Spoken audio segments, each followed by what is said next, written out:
All right, hello. Welcome to Adventures in Lollygagging. We are playing One Ring Second Edition tonight. We've been off a little bit. We were off last week. Had a game before that, off the week before. So we played like once in the last 4 weeks. It feels really strange. Hey there, Tim Scott. Welcome to the channel.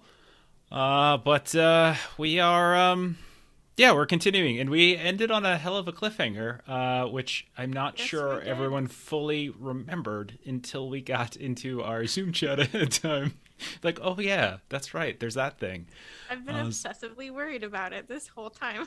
Yes, you should. You should definitely be worried about it. The last time, nah, I'm not going to spoil anything. But I it's been fun. It's been fun the last couple of weeks. I've been able to dig more into the Ruins of the Lost Realm PDF that came out, figure out if and what I wanted to use from it, and there are some things that I actually really do like, kind of fits with what we've been doing.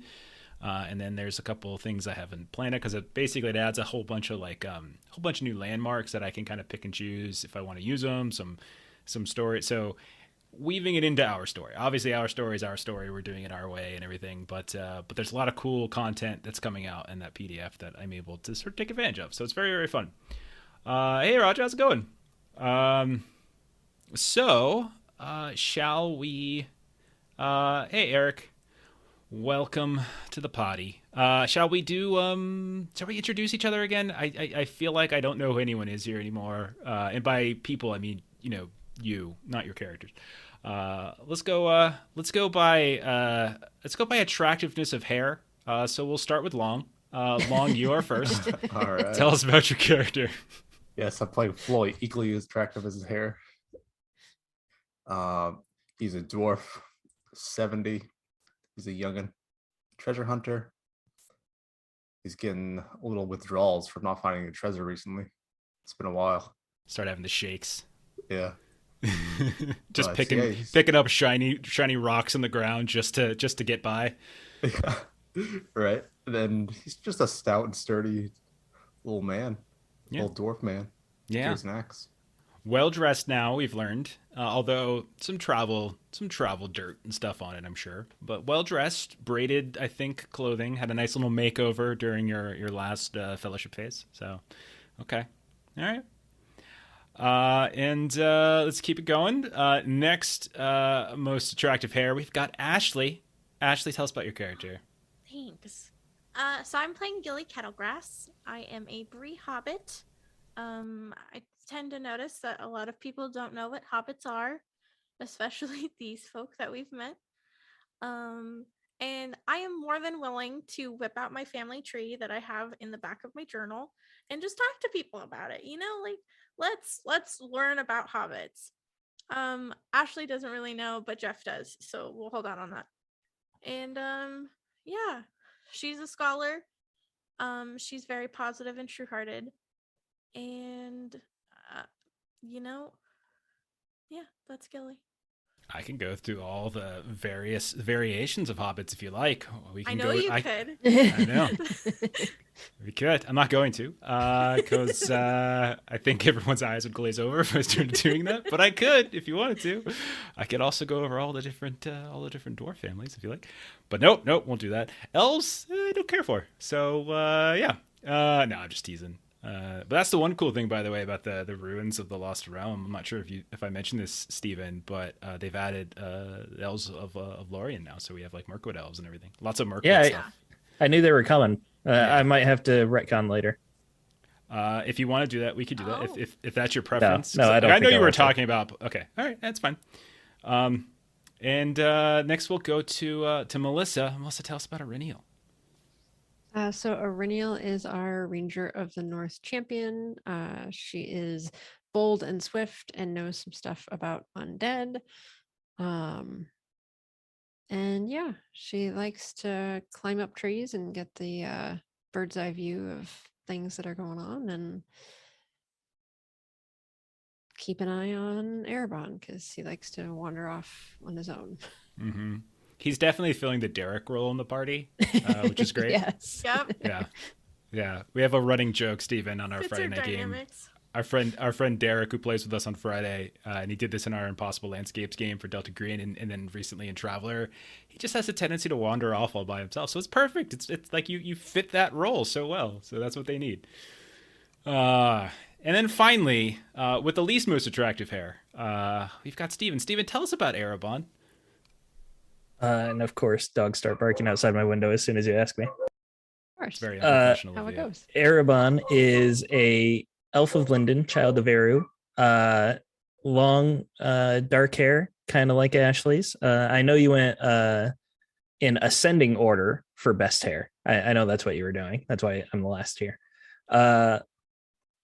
Erebon has a sense of melancholy about him at all times, always looking a little downcast, and he enjoys his solitude. How hype is he that My Chemical Romance released a new song on Wednesday? He pulled Is out the guy liner and everything. All right. Okay. You know who else would fit in that? Chuck Connors, but he's dead, Yeah. so can't do that. He is dead. He Yeah, is. that was fun. And it We wasn't had a- guyliner, it was grease. Yeah, it's true. He was just doing He engine just grease. scooped it right off his hair and just right No. on his face. No one light a match near him. Oh goodness. That was our Death in Space one shot last week, which I think we're gonna do more of next week, possibly. We'll see. We'll see how it goes. We got to introduce Long to it. He didn't get to play, so we'll see. We'll figure that out. Well, I do have those wargs tool to Twitch, so there is that. Okay. So let's get started. So I wrote up a summary, shared it with y'all so you can see it, but I'll share it with everyone else now. So a little bit thicker, more robust because we've been a little bit off on our schedule for the past couple of weeks. But if you recall, you all were headed to Eskerdale, this hidden village near the hills of Evendim, because you were kind of looking into rumors about sort of strange folk near the ruins of Anuminas during winter. You heard those stories coming out of the Shire, actually. And Talendil, your ranger friend, had suggested that if anyone was to know anything about people being around Lake Evendim, on which, Anuminas' ruins are sunken beneath, it would be this village of Eskerdale. Now the village, remember that the villagers themselves are very xenophobic in some way, or at least they're very reclusive, I should say. And they're hard to find. They like their solitude. They like their isolation. But he did give you some tips on where to find them, and eventually you found your way there.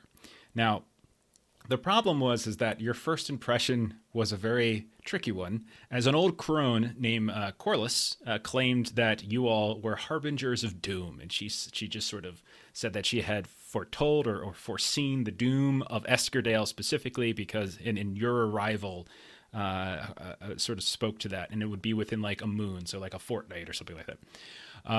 So it was a little dicey. It looked like things were going to go really bad, but you all kind of gave up your arms, and you were brought by a woman named Demelza and a man named Reinald, who seemed to be relatively leadership type of the village, to a stone hut where you guys kind of were out of the way. You were waiting to speak to the chieftain.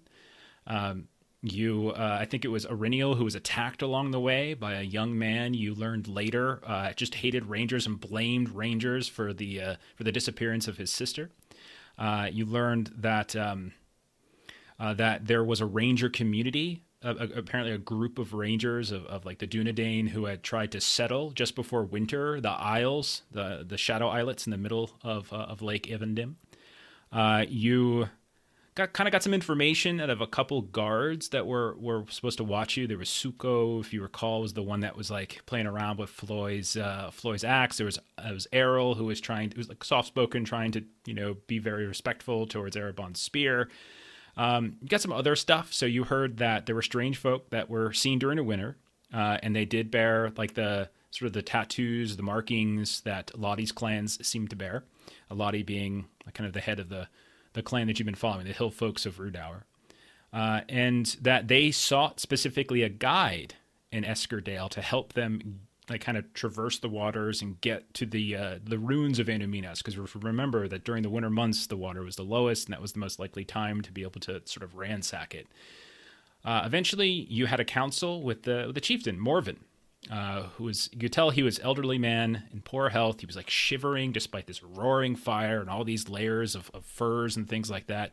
You won his trust. It was very, very close, actually. And eventually you learned that like he kind of gave you permission or said that he would assign Mudan, the guy who attacked Eriniel, to like help you all, like be your guide if you wanted to travel the waters of Lake Evendim and sort of look around. You also heard, and this sort of perked up Erebon's curiosity, that there was a small group of elves that had been seen traveling near the forest of that Eskerdale is within, and that apparently they had left a small boat hidden in this cove on the north side of the lake. You were taken there. You were looking around, and you noticed that there were these tracks that of some kind of animal that was like maybe sniffing around the boat itself.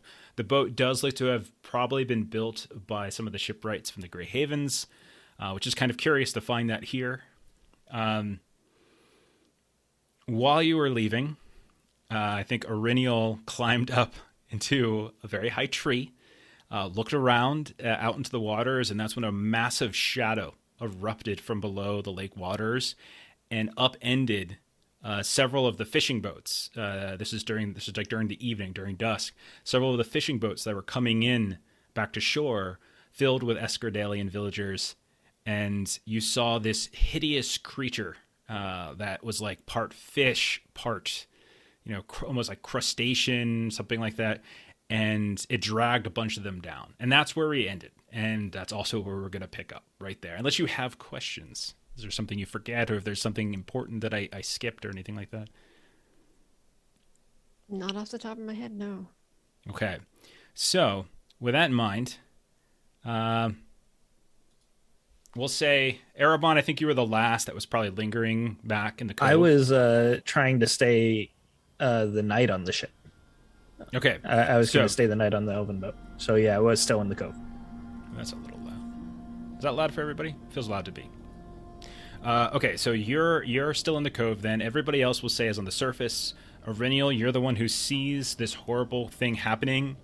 You see the waves and the water begins to settle. There's still mist that's lurking about and kind of covering the water in all sorts of different ways, so it's kind of hard to see.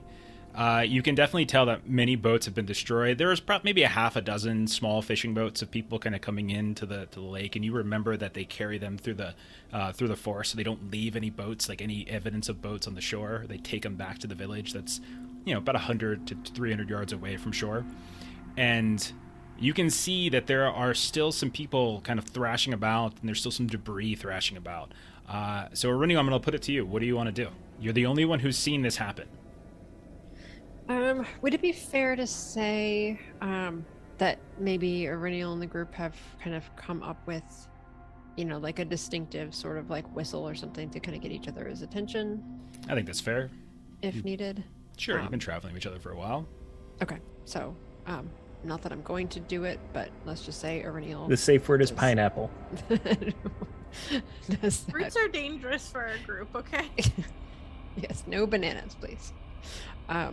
So Eriniel's going to whistle and hopefully try to inform Gilly and Floy that they need to come back.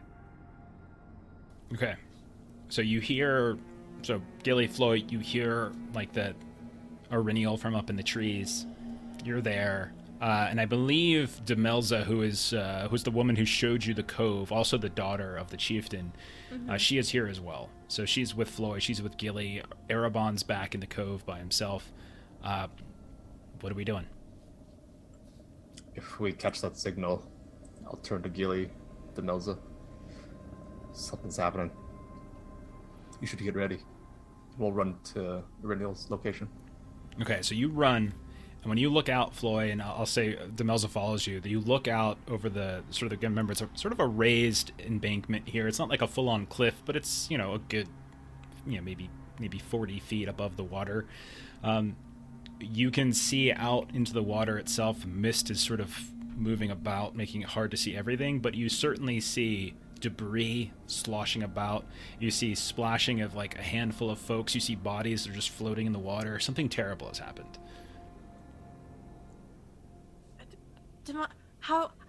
Demelza, we need to get there to the lake as quickly as possible.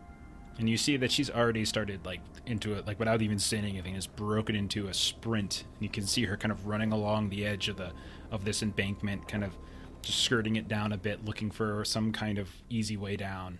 But she's already running. Yeah, Gilly's gonna follow. Okay. Floy, Iriniel? Yeah, I think I'll do my best to make my way down. Okay. And Irenia will kind of climb down from the tree and then join the group. Okay. So you all, the three of you and Demelza, you get down into the water, and you can see that there's a handful of folks out there. You can see that the water is still extraordinarily choppy. And at times, like in the distance, you just hear like a thrashing sound in the mist, and suddenly something like just peeks up above the mist, this sort of strange appendage just peeking out of the mist, and then there's a splashing down, and then that's when a large wave kind of coats into the shore. Renil, you would guess after seeing it the first time that might be that creature might still be lingering somewhere in the area. But I would say that you can see there's probably about 5 people that are kind of thrashing around or just floating on the waters themselves. Debris from several boats.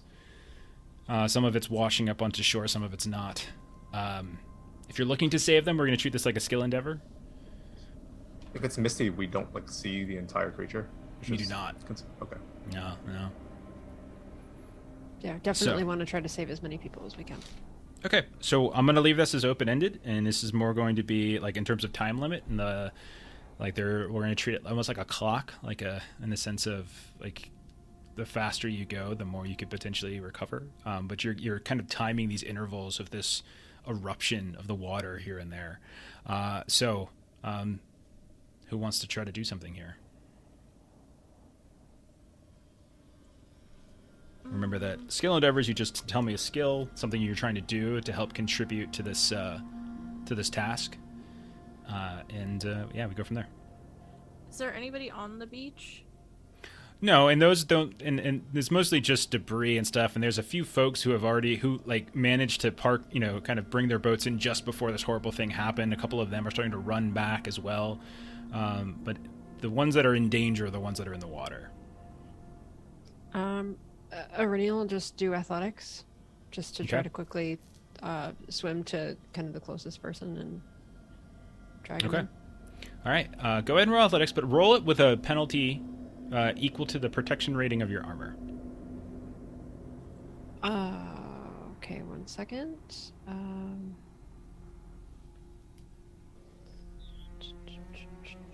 So I have... I'm going to put this at resistance 6 for the amount of people that are out in the water right now thrashing around. So I've got 3 for my leather shirt and 1 for my helm. Yeah, helm you can easily drop. That's not a problem. But unless you wanted to take a moment to like shed your armor, which would take a minute, you should take a penalty for your armor. Oh goodness! Mm-hmm. All right. I would like to spend a hope, since this is a non-combat skill test, because I think that Swift applies. I think that does in Yeah, fact I apply. agree, yeah. Absolutely. So I'll get a +2 from the spending of my hope. Let's see. My skinning knife is not going to help me, so it will net a -1. Okay.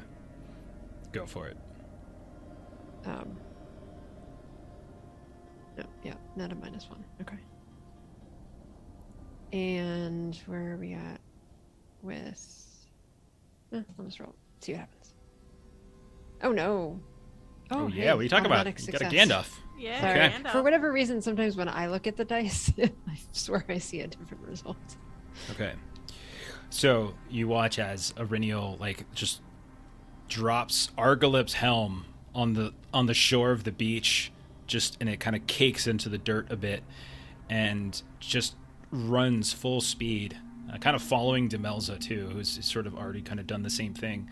And you just dive into the water, and you can feel the weight of your armor kind of weighing you down as you get away from the shore itself, and you can feel the water begin to dip down off like the crest of the footing, and then suddenly you're swimming You race out and you kind of grab and like hook your arm around one of the bodies that's floating in the water, kind of turn them over so they're not face first, and then you sort of begin to swim back at this point as you've managed to save one. Floy and Gilly, what would you like to do? Gilly would like to take her rope and hook, and maybe not the hook side, but throw some of the rope out towards someone, like make a quick loop, and try and help pull them in. Yeah, there are and if you recall, there's been on various parts of the lake that you haven't fully circumvented it. It's a huge lake, but you have seen evidence of both recently built piers and also like older docks that are likely from long before. So we'll say that there's likely some spots you can kind of run out on, or maybe some sort of rocky precipice, and you can kind of move out a little bit further. And instead of looking for one of those people who's face down, you're looking for one of the people who are a little, who are kind of still, awake, and you just throw it out there. So what do you want to roll here? I mean, it sounds like athletics, but I mean, because it's about throwing this thing. So yeah, it does sound like athletics. Okay. I would like... No, that doesn't apply. Yeah, I guess I'm just ripping it. Okay. We do have fellowship if you need the favor. Is this combat, though? This is not combat. Oh, that's right. Yeah. That's right.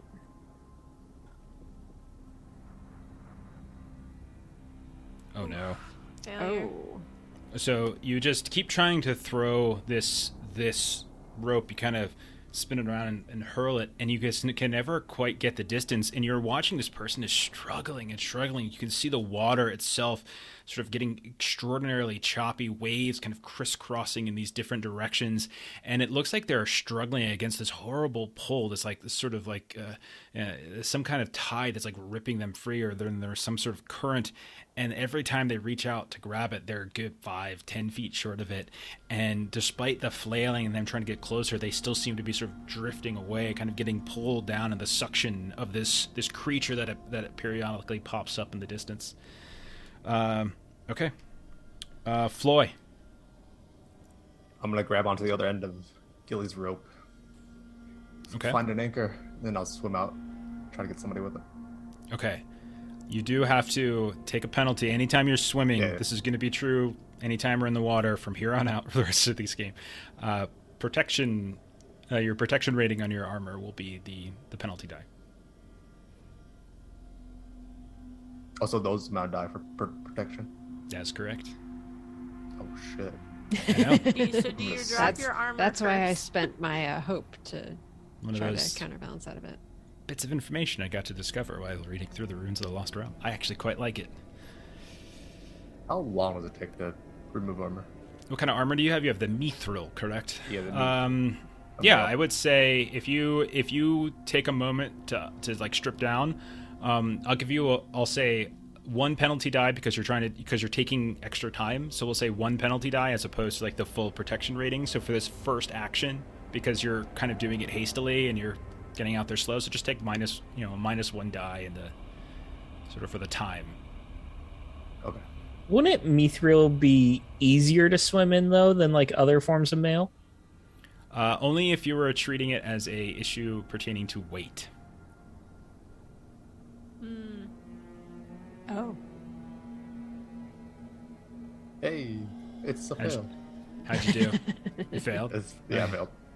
So as you take the other end of this this rope that Gilly couldn't quite reach this person, and you try to swim out, you can feel yourself just getting pulled down into this undertow. And Gilly, you watch as Floyd's head just dips below this like thrashing water on the ground, and he himself becomes like starting to struggle. But because he's got like the rope, you don't really concern yourself like he's in too much danger. But he just can't seem to get himself situated under these currents to sort of right himself and save somebody else. Okay. Riniel, do you have something? You've brought one person back to shore. You've kind of handed them off to one of the villagers. We're pulling them back the rest of the way up. What would you like to try to do now? I mean, I don't know if I can do this, but like honestly, if I'm just gonna keep swimming, can I just keep doing athletics? Yeah, absolutely. Okay. Just describe it differently or something like that. Okay. So I'm gonna spend another hope, and I'm going to. So I think maybe this time she's gonna try to.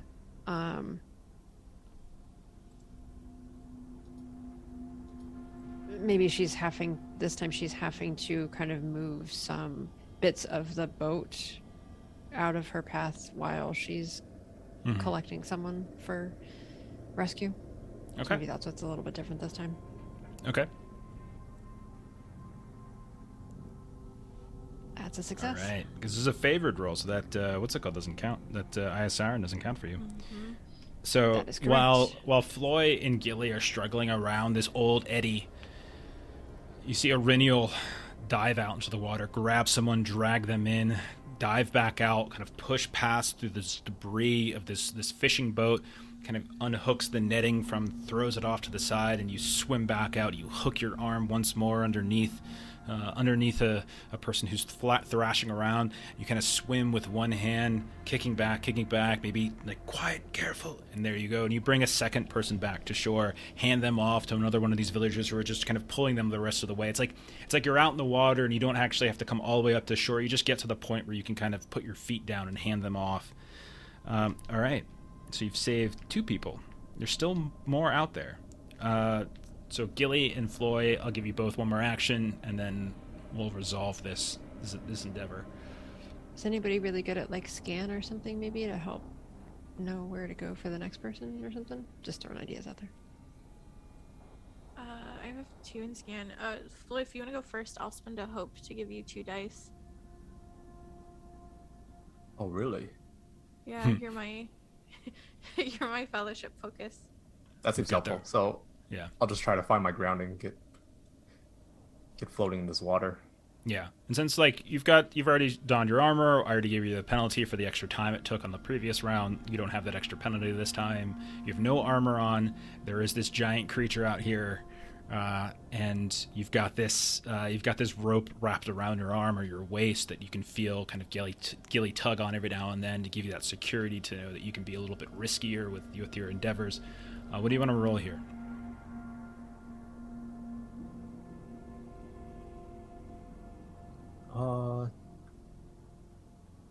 It sounds like it's just athletics. I'm just going after people. Can be. It just depends how you flavor it. Like I don't mind. You could say athletics if you think that's the best thing to do. Something like awareness also could potentially work. Try to find somebody that's closer and in greater need. Anything like that. 2 bonus die, huh? That sounds pretty good. I'm gonna do awareness then.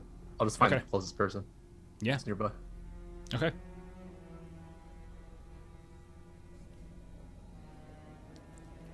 An extraordinary success. Yay! All right. So that's what? 1, 2. It's 2 extra successes. So you manage. Unfortunately, that one person who Gilly and you both tried to get, who continues to get kind of pulled and drifted out, as if like the undertow is taking them further away and away from shore.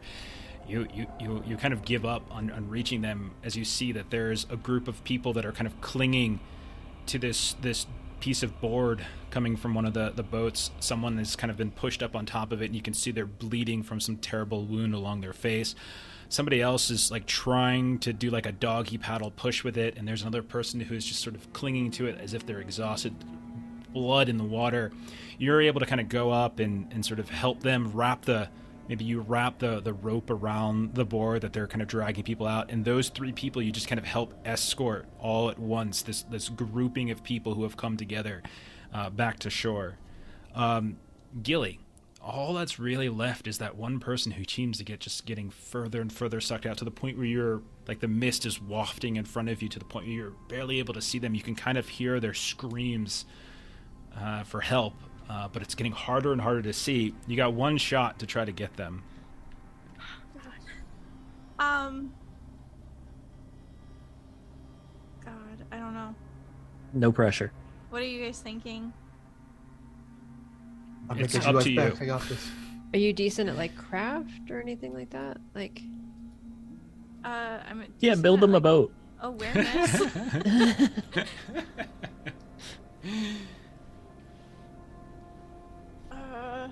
Could I do like an awareness roll? to see if there's like a pier that's maybe further out, closer to them to get to? Sure, maybe not a pier, but maybe like, Or like rocks or rocks something. or You can kind of something? yeah, absolutely, go for it.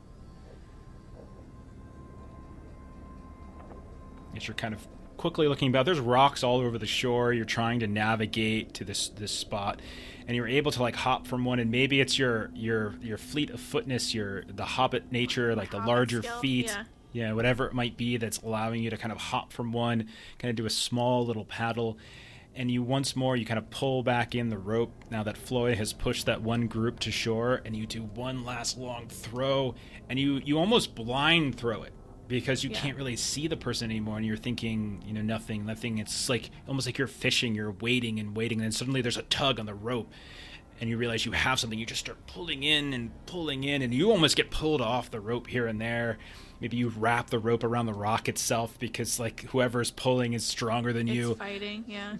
But eventually you see this person, their face just sort of ripped up, kind of covered in blood here and there. You see this huge wave following them, and almost like they're bodyboarding, just like it lifted up and kind of thrown into the rock that you're on. You're able to kind of grab them and steady them. And that's when you see, like, between the shadows, this creature just erupt once more and kind of dive back in like this basking blue whale, and then it disappears back below the surface. The waters kind of settle, the choppiness goes away. You help, maybe you call out to Floy or Renil, they come and they give you a hand with the last person. You look around, carnage and debris, blood in the water. People still screaming. People screaming out names, like the Escardalian villagers, like they're calling out names of people and they're not hearing anything back. Sometimes like they're kind of checking and people are kind of giving some sort of aid, some healing aid to those on the shore. But after a few moments, things kind of settle, and you no longer hear the sounds of the thrashing waves. Just like the mist just swoops in, and it seems as though that creature has left. What do y'all want to do? Can we, I'm trying to think geographically, like, could we try to move these people into the cove where Erebon is? Like, is that geographically close? You can, or you can just move them back into the woods. Again, the village itself is a couple hundred yards away, like maybe a quarter mile away from shore. It's not that far. Yeah, just kind of hidden. I don't know if it's necessary. I can try to do some healing on some folks if they look particularly like close to. Yeah. If you like, you can. You go. There's definitely people here that seem to be in very. Oops, that's the wrong one. And very severe damage that they've kind of taken from this, either from the creature itself or just from thrashing around, cutting their faces or their arms or their legs in the rocky. Because that the lake is very, very rocky all the way around. Only a handful of like these dusty beaches. Yeah, Renil, you're right. Like you quickly, maybe one of the people you brought in who was kind of unconscious, you got to work on them to help kind of clear the airway, get the liquid water, the water out of their throats, kind of kick them over on their side. They spit out, and you're able to kind of smack them on the back a little bit more until you're confident that they're good to go. But yeah, you look around and it's just carnage on this small area, this small stretch of decently sandy beach, and you can see Demelza there is kind of doing head counts, like talking to people, trying to get a sense of who was lost, like names of people you don't know, like they're just kind of checking on this person or that person, and there's people who are openly weeping and terrified, and then you also at this point have people are looking at you, and there's sort of a mix. Some people are just thanking you, and then there's others, maybe those that you didn't directly save, that are starting to whisper, like, was Qualis right? Did they bring doom? And they're kind of looking at you now with like this greater concern as they look out at the bloody waters. They look at you. They look at like the wounds that some of their people have taken. The crone was right. Look what they have done. You did this. And so like one person is just sort of like staring at you, tears kind of streaming down their face, blood on their face. Like, you did this. My brother was taken because of you. You came here with your curse, whatever it is, and you've brought it here now onto our doorstep. What do you guys do? We intended no such thing. Would I don't think we had anything to do with that. We just want to be of assistance here. It does not matter. The woman said so. She has not been wrong. Her foretelling was true. We have never seen the creature here. We have only heard stories. And now it is here where we fish from, where we get our food. And you come, and not a day goes by before our people have fallen. Well, I was just going to ask if you had ever seen that before. What kinds of stories are told of it? They are not stories no longer. Deep in the waters below the lake, this creature, since time before time, never have anyone seen and lived to tell. But never has it come so close to us. Not until you three. And the other, the elf, as well.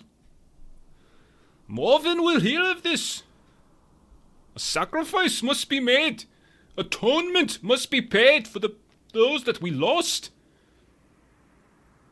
What do the stories tell that this creature feeds on? It feeds on you. He kind of points specifically at you, Auriniel. On you! And what kind of atonement have you done to sacrifice and try to make sure it doesn't get closer? We have stayed away from the center of the isles. We have kept to the shore. We have not gone too deep into the waters, but your kind, we warned them, do not go, do not settle the isles. And they did so, and they have awoken this creature from the depths. Your people have done this. We have been respectful. We have stayed all to the north. We have only taken that which we need. We stay to the shallows. But no, we live here for generations. And then you and yours, you come here. We tell you not to. We tell you stay away. We tell you it is dangerous. And you say, no, we have the blood of ancients through us. We do not need to listen to your superstitions. Well, now you will listen. And like you can see at this point, like he's starting to sway others. Like others are starting to shout too. Even some are like, you could tell like the blood is getting very hot, very angry at this point. I do not travel with those that went out to the Isles. I cannot speak for them. You make excuses now. They are your people.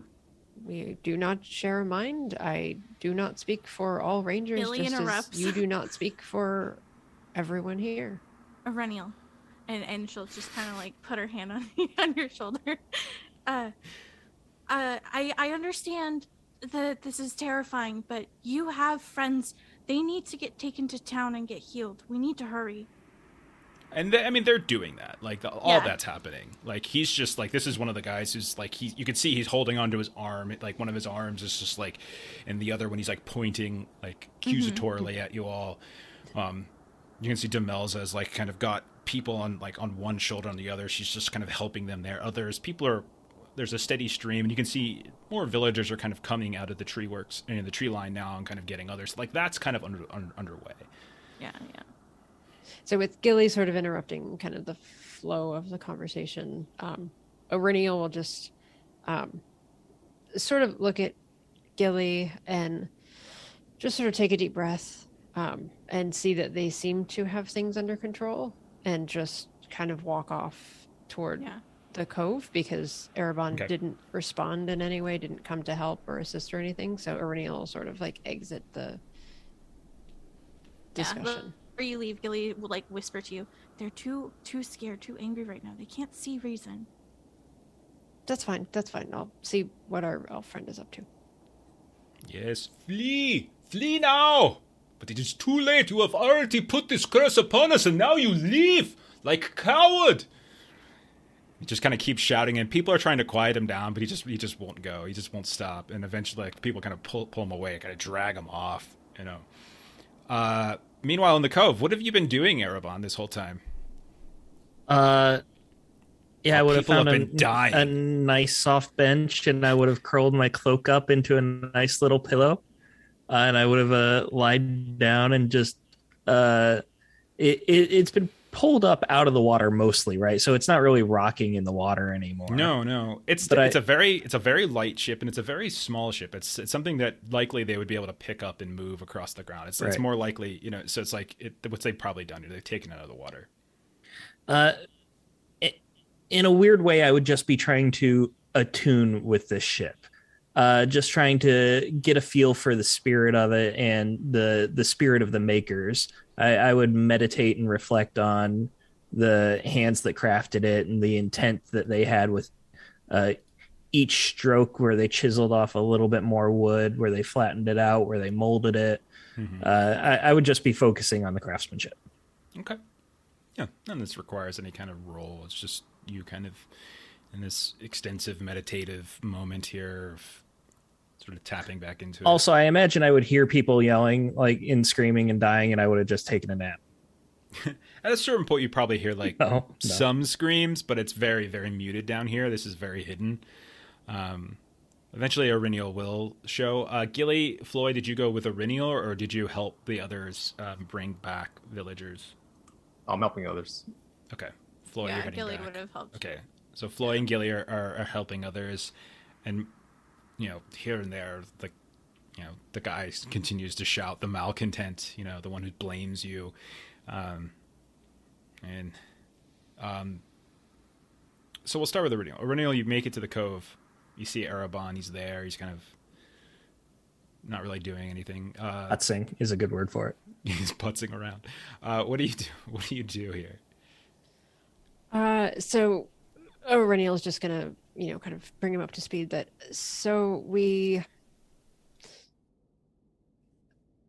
Coilus had said that we brought the doom, and now it appears to everyone as if we did bring the doom.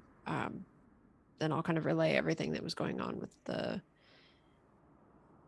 monster in the lake.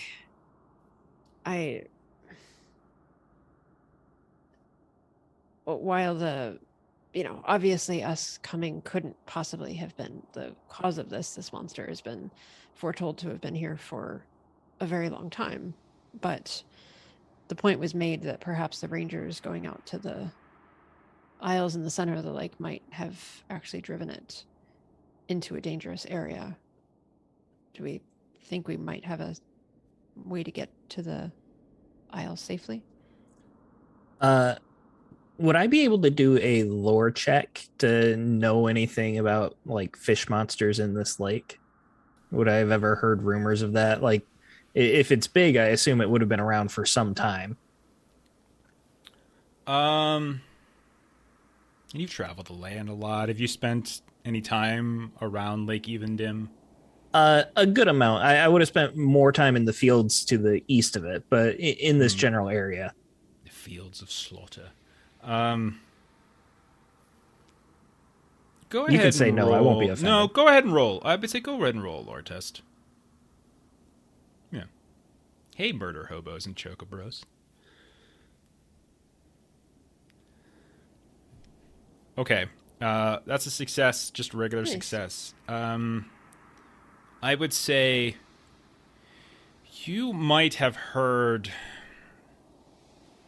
folk, old wives' tales, folk, nothing of any substance that anyone really puts too much substance in. But many of your people are quite long-lived, and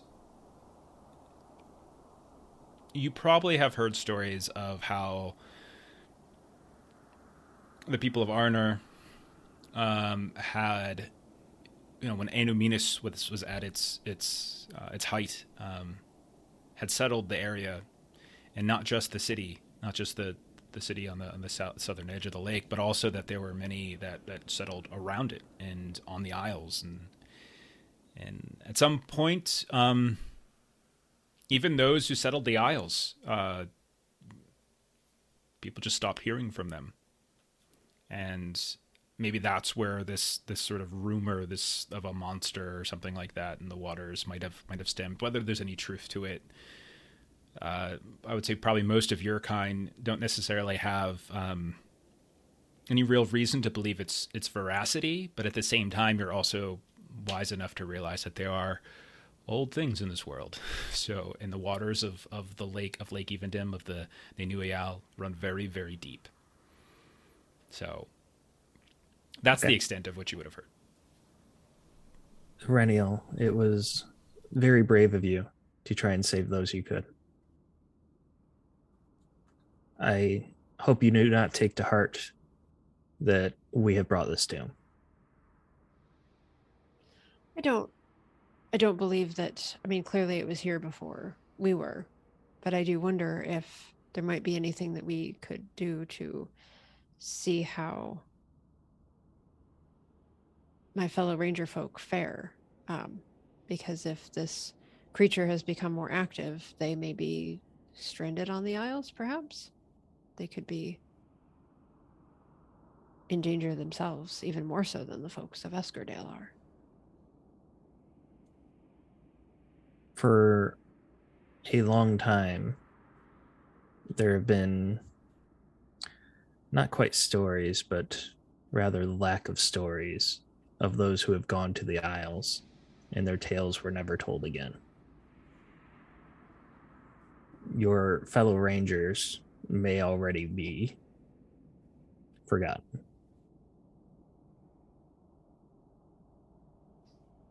Iridiel just sort of sighs at this, that, she's a little more see a problem, fix a problem, not see a problem, walk away and forget about the problem.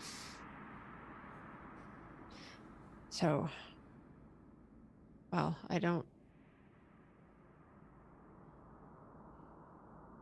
know that a overnight here in the cove is really the best thing for you, I don't believe. Perhaps you should rejoin the rest of the group. If there are those in need, I will do my best to tend to their injuries. Please lead the way. So we'll go back. Okay. And it wouldn't be difficult. You know the way back now. We'll cut over to Floy and Gilly, who have been moving back with the group. And you kind of, you go the proper way, like through the actual gate now, and not just like cutting through their like thicket wall. And you make it into town, and you can see that people are already kind of trying to help. People coming out with poultices, people coming out, with water, with supplies, etc. People kind of crying, kind of people getting the news that one of their loved ones has been taken by this creature. And you kind of get that old woman sort of, you see her kind of moving around with this gnarled, kind of crooked staff, and her eyes kind of partially closed. And, I want you, Doom. Goodbye to this place. And like she's just kind of reinforcing, kind of going through her foretellings. People are some people are telling her to quiet down. Some people are kind of turning and pointing and looking at you all. What do you do when you two arrive? I think the first thing that we do is make sure that the people who are helping get seen to. That's happening. And then if they don't really need our help with anything, Gilly would probably approach her. Okay. Colas. Okay. So you move over to Corliss, who looks down at you. What are you doing, Floy? I'll just go with her for now. Okay. Can you? So she looks down. She looks down at you too. She's like, ah. two who have brought the end to our way of life. What power the little folk of the world seem to have. What do you say? And Gilly just is like, I'm sorry that this happened, but what was your vision? She kind of just reaches down and kind of does like a vertical swipe of her hand over your face. And then she kind of leans over and does the same thing to Floyd. And she like recoils as she like traces the hand down Floyd's face. The shadow is strong in this one. And she looks down to you. When the moon is next full, it will shine down on ruin. None of our homes shall be upright. The roofs will have caved, our people will lie dead in the needles of the tall trees that we have so long used as security. And you, and her eyes just open like really big and wide, and that one crooked one you can see is like all kind of cloudy, and you will be at the center of that prophecy.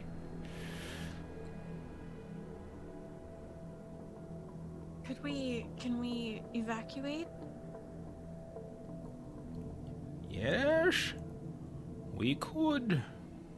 But is that not another kind of doom? We have lived here for generations, and now we must flee and leave our homes that we built with our hands, the earth we have tilled with our blood. And we leave now. Whether we stay and die here, or leave and wither away in one of your towns, we Escadalians are no more. You have brought this upon us. You have brought a shadow so dark none of our torches could shine through. You say that we brought doom, but could it potentially just be a new beginning? Turning of a new page? Wordplay and riddles. A turning of a new page, stained with blood. Those who drowned today or taken into the depths that this creature brought them to are just turnings of page. Do you not hear her? She calls those who have died merely turning of pages. And everyone around just starts like getting all like, they look over at you and like hissing and spitting and stuff like, oh, how dare you? That was my brother. All sorts of like anger suddenly, the spike and surge. Floyd, what are you doing? I'm just kind of soaking in all this, like finger pointing towards us. I just have to brunt it at this point. So we'll say at this point, Irinial, Erebon, you make it into the village. Corliss is just railing on Gilly. And you're getting these horrible looks as you kind of move in. And all of you watch as Reynald, one of the nicer guys to you, you see him kind of trudging down the hill from where the chieftain's hut was. And he's got this, like, kind of grave look. And everyone's shouting and screaming. People are pointing their fingers at, like, Auriniel and Erebon. Corlys is, like, kind of raging on Gilly. Others, and don't let me overplay this. There are plenty of people who are defending you all. They helped us. They saved us. The ranger swam out and saved the dwarf. Saved 3 alone. And Demelza's sort of doing the same thing, like she's defending you all. But you see Reynald moving down, and you see he's carrying something. And you realize that it's Morven, the chieftain. And he kind of comes right into the middle of, like, all these huts. There's, like, this sort of, like, the closest thing to sort of a city center. And he just lays the chieftain down on the ground, and he holds a hand up. And everyone kind of looks, and suddenly no one screams anymore. No one's yelling. And he says, not yelling, "My friends, a dark day grows darker still. Morven has died. Not an hour after." And he kind of looks, kind of scanning the crowd. "After these treated with him in his hole." And he kind of looked out, and he's got kind of this sickly look on his face, like Morven's just kind of there. He kind of looks very pale. And you recall him being very, very sick. Yeah. Mm-hmm. Gilly, come here. Trying to call her over away from the center of the crowd. And he just starts to speak at this point. Everyone's kind of listening. "We opened our doors to our chieftain, to these outsiders. We treated them fairly. But Corlys spoke of this. She has. First, our friends, our brothers, our sisters and sons and daughters are dragged down below the surface of the lake by a doom that these 4 brought, and now the greatest of all, our leader, has fallen. This is not coincidence." And you hear, like, people are, like, kind of shouting, and some are, like, agreeing with them. "What are you all doing at this?" Is like, you can see, like, Corlys is like, "Yes, yes, yes." Yeah, I'm definitely backing up towards the gate again and calling for Gilly and Floyd. Okay. I have to take... Alright, I'm trying to see how Demelza is handling all this, because I think she's siding with us here. So I'm going to try to get her favor. Okay. How are you going to go about doing that? I'd love to speak with her. It's like, it seems all this is against us right now. Do you still believe in us? And now you know that this is her father that has now been laid down on the ground in the midst of this village. And there's, like, 2-3 dozen people that are kind of scattered around. You get the sense that probably 2/3 of them are either against you or definitely not for you. And probably about 1/3 are defending you. Most of the people that you helped down by the beach are seeming to Melissa. You can, when you go over to her, she's got this, like, a look of shock in her face as she's just kind of staring down at her father. And she just sort of almost breathlessly just says, "He was sick, but I saw him an hour past. I'll just sort of add in, like, we were with you the whole time. If this was our fault, why would we come back?" He is gone."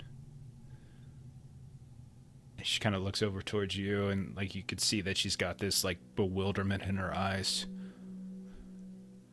"Dwarf, tell me true. Did you Are you responsible for this? For my father? Of course not. I've been by your side. We're down to the shore. How could I cause this? You could have... You could have... No. No, no. And she just kind of speaks up. No. They were with me when Morven passed. My father. Listen, people. And she kind of just tries to speak up, but you could say her voice kind of falters. No. They did not share drink or food with him. They were with me. We walked the shores. The coves. We rescued our people. This is not their fault. And like Corliss just screams out like, it is theirs. They have brought doom upon us, whether it was by their hand or their mere presence. They have brought the shadow down upon us. And like Reynald kind of inflames it as well. Yes. And how do we not know that they have not come here before? They have snuck among us. We know they tried to sneak within our village. Assassins they may be, and now wanting to see what they have caused among us. Morven, our chieftain, has been sick for weeks. Why could they not have been the cause of it? And now they come to check to make sure their plan comes to fruition. And you just hear Corliss, yes, yes! Kind of just, and they're like the two of them just kind of bouncing off one another. What are y'all doing? Reneal's gonna kind of step up behind them and just say, the simplest explanation is most likely the truthful explanation. We were not here weeks ago. We did not sneak back in to finish any job. I'm very sorry for your loss. This one lies. Her people were here before winter. We all know that. This is like Reynald who just comes. She lies. Her people, the rangers who come to our village, who speak in condescension to us, who try to tell us what to do, how to live. And we give them shelter. We give them warning. Before the ice melted on the lake, they were here. And we told them. They have been here, not for weeks, but for months. She is merely here as their representative. And these others. A conspiracy it is to take us down. We who live in peace in our own ways. And everyone's like, and like half the crowd's like, yes, yes. Looking for something to roll.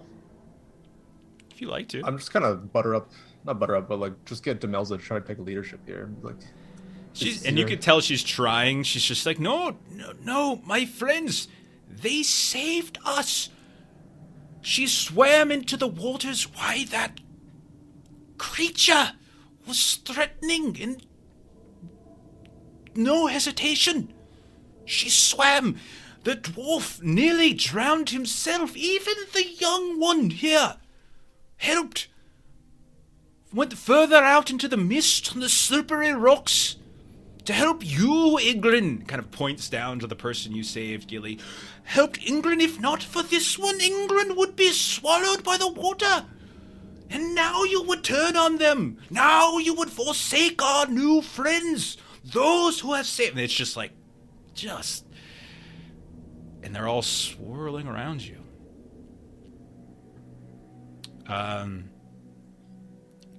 You can tell that there is a very clear divide.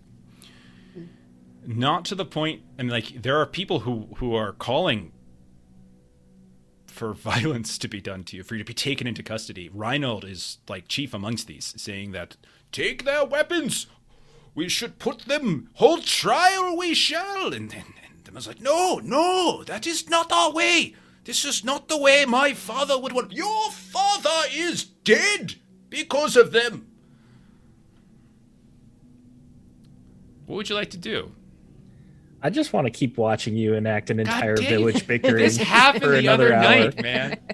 This happened in our holler You game know, where they. we don't know how to argue with you ever. And every time it comes up, and I'm like, I don't know what the fuck to say to you. This I'm happened- enjoying it. I'm this enjoying happened in it. my It's like holler watching a game, movie. man. They made me in the holler game. Do my own haunting of an NPC. So I had to play the haunter and the hauntee. It was ridiculous. So kind of player, I'm thinking like part of me is like, if you can't prove my guilt, I also can't prove my innocence. So this fight is just going to be circular. But I also don't want to just run, because I do think that seems a bit like, Right, like I'm not trying to run or we flee did this something either. wrong. So That's why I'm just trying to like rally Yeah. with the side that supports us, try to get them. And you can literally see that there's movement around this center where like a crowd is forming over by Reynald and Corliss, and a crowd is forming by Demelza. You are certainly not alone. You're probably outnumbered a little bit, like 3/5 to 2/5. Like it's a little bit more in like against than it is for, but not so much like where like this is a little bit of something could potentially happen if the wrong thing is said, of course, but you don't get the sense that like these people around you, like they are genuinely appreciative of what you did, and Demelza is genuinely trying to defend you. And she says, my father. For years he has led this village as best he knows how, and I will do so now. That is not our way, Demelza. We do not hand leadership down like kings, like bloodlines. We give it to the worthy. And you now ally yourself with those who have come here to destroy us. That is the perfect sign of unworthiness. So, at this point, Demelza just kind of looks to you. We will bury my father, and then we will hold council, and we will determine who will live. Until that time, these people are under my protection. No one shall harm them. For if you do, you must harm me first. And she kind of like stares like hard eyes into all of these other villagers. You must bury your spearheads in my back or in my front before I shall let you harm them. And you can see, like, at this point, people are kind of downcasting their eyes, like, almost, like, shamed into it.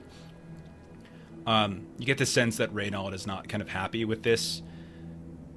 But you start to see people kind of going down to Morven, kind of laying a hand on him, kind of people weeping over him and stuff. Reynald says, Fine. They shall not be harmed. But,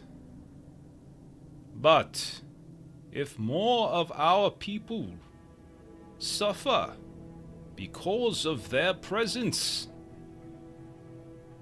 I cannot say that any of us will hold that further. If it comes down to them or Escadalians, Demelza, I would hope that you would side with your people.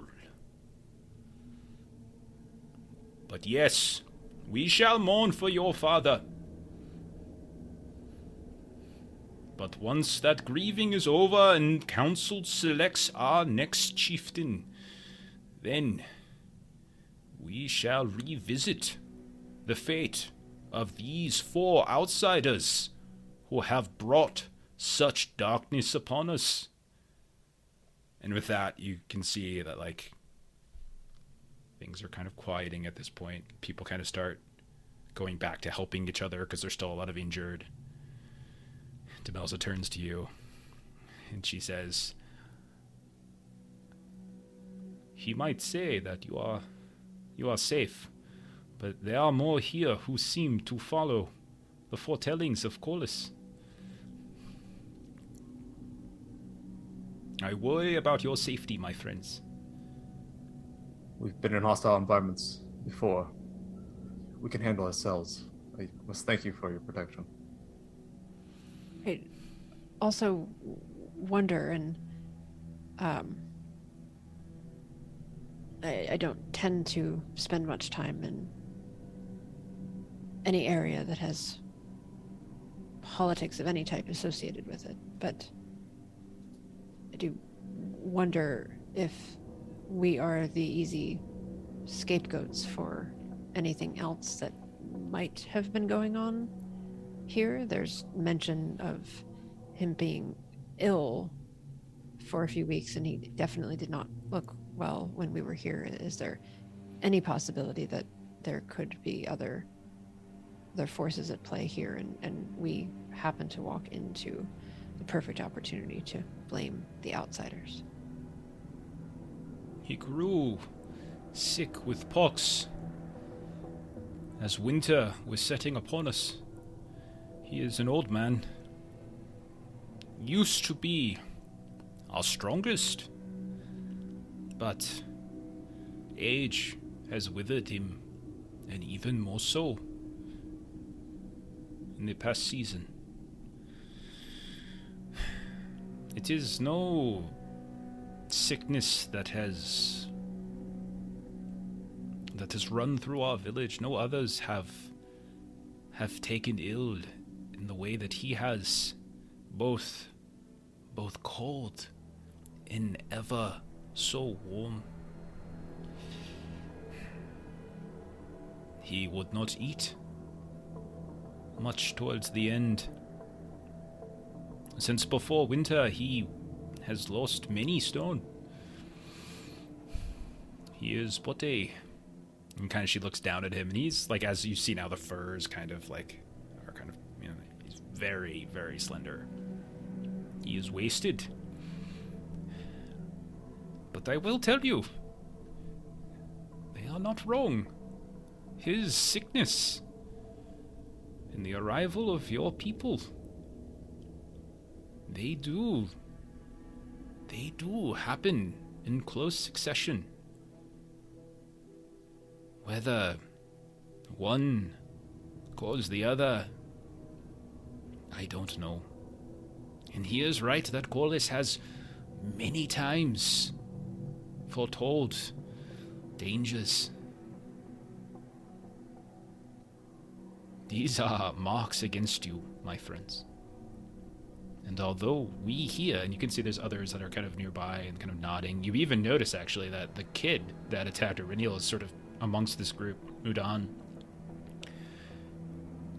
We have seen firsthand your heroism, and we will take what we see with our eyes before any other form of evidence. Be careful who you ally with, and make sure someone here is with you at all times during your stay in our village, in our land. Part of me suggests that perhaps fleeing would be safest for you, but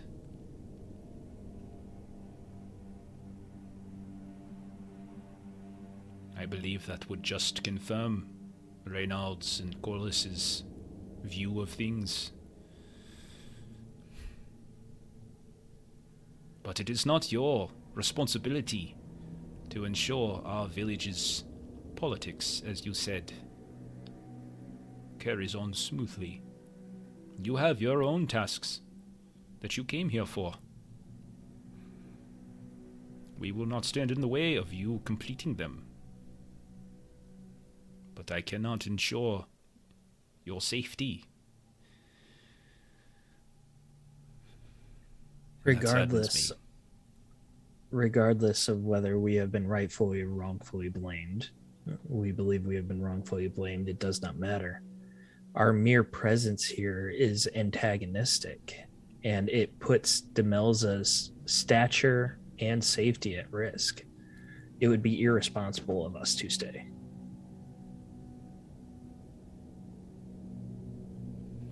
And Gilly kind of like nods along with that. Demelza did say, or not Demelza, Corliss did say that your whole village is going to be ruined. And I suggested that you guys should relocate. Would you leave your home? Because we have birth children here. We have buried parents here and grandparents for generations.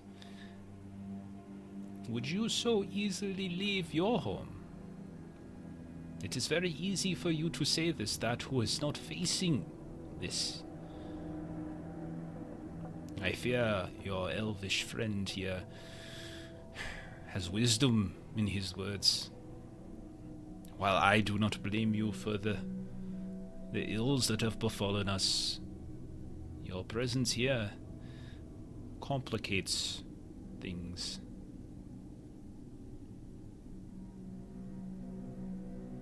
Then we can leave in the morning.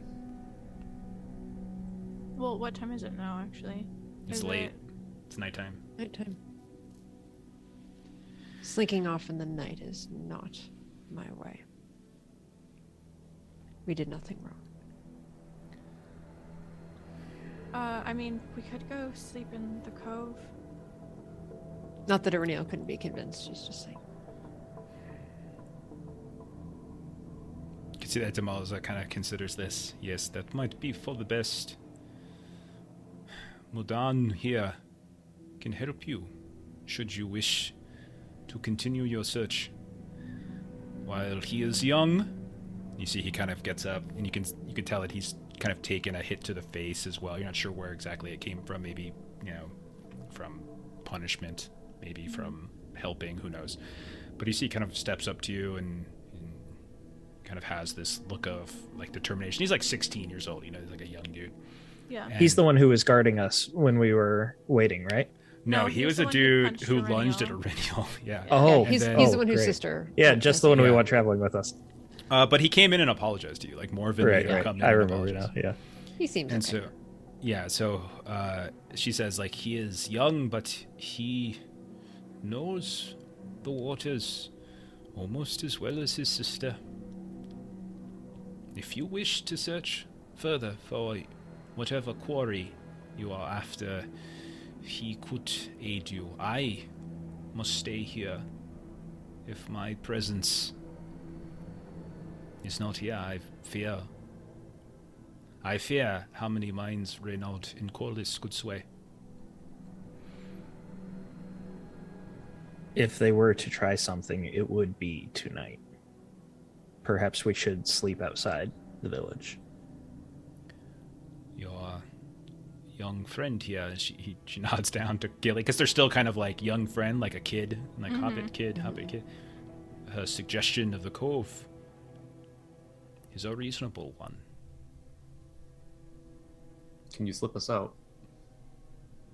Yes, I believe we can. Ireneal?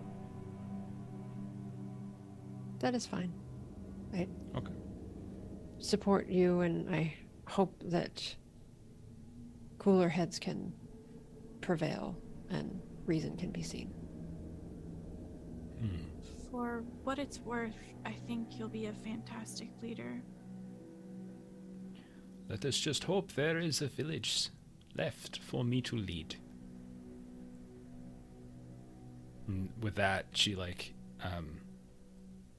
kind of maybe shakes hands or does the shoulder or forearm clasp to each one of you, ruffles Gilly's hair or whatever it might be, something that suggests kindness or appreciation.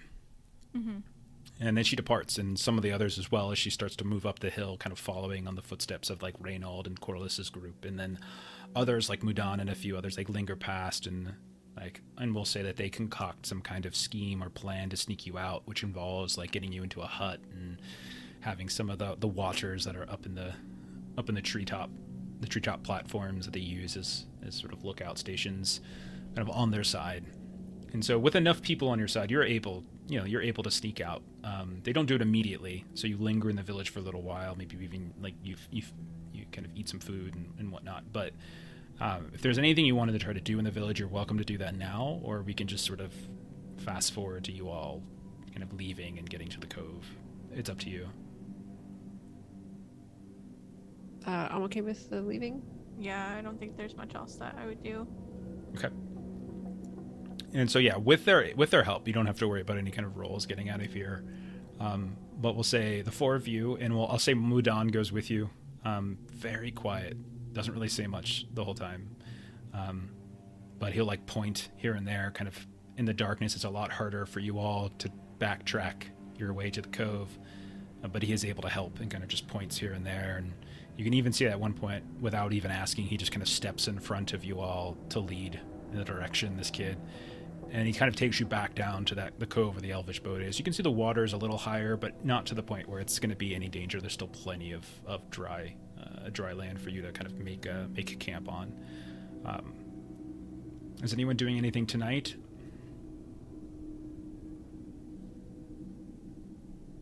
No. Okay. Yeah, I think just from a practical perspective, I just want to take a fellowship point while we're resting. Yeah. For a hope. That's fine. Just keep track of those fellowship points, please. Yep, we're at 5. Okay.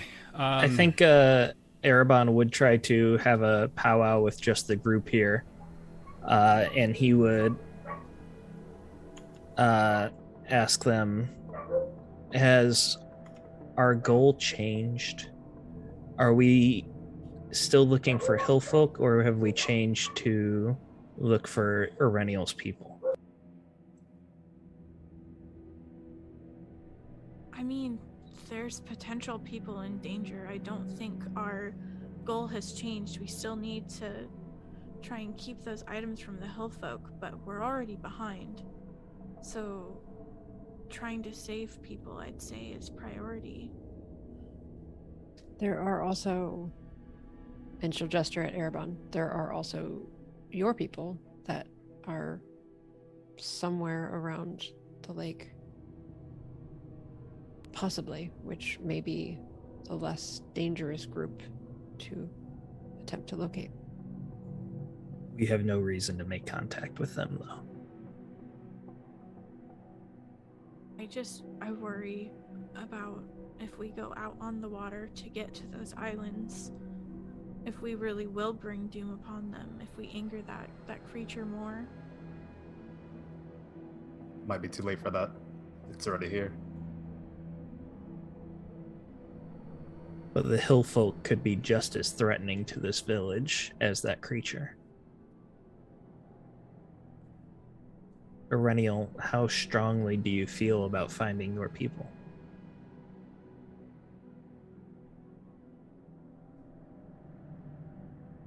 I think, given the larger evils that we have seen in our travels together, I suppose it is important for each of us to make those choices about the greater risks to more people. So I would not hold anger toward any of you if we decided to continue following the hillfolk.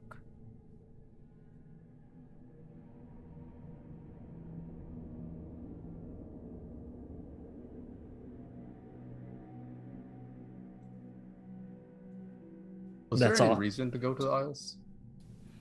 Other than the rumors The of Rangers. Erennials, yeah.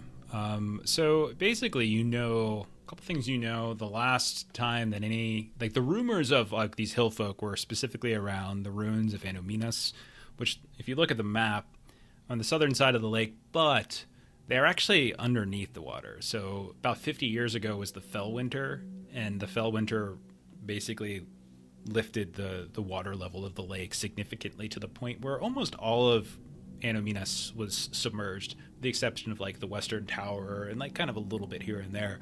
But for the most part, it was completely submerged. The only time of the year where that's not the case is like winter time when the waters are the levels are at their lowest. So you know that they were likely there. So you can still Mudan can still help you with that because you still have to go on the water for that. So either way, like he can kind of help you if you wanted to go to the Isles or if you wanted to go to the ruins, wherever it is you wanted to go. Like he could still aid with that. Yeah, I'm leaning towards just going to Anominas, to the ruins. Not really hitting the Isles. By the time we reach the flooded ruins, we could always change our mind as well.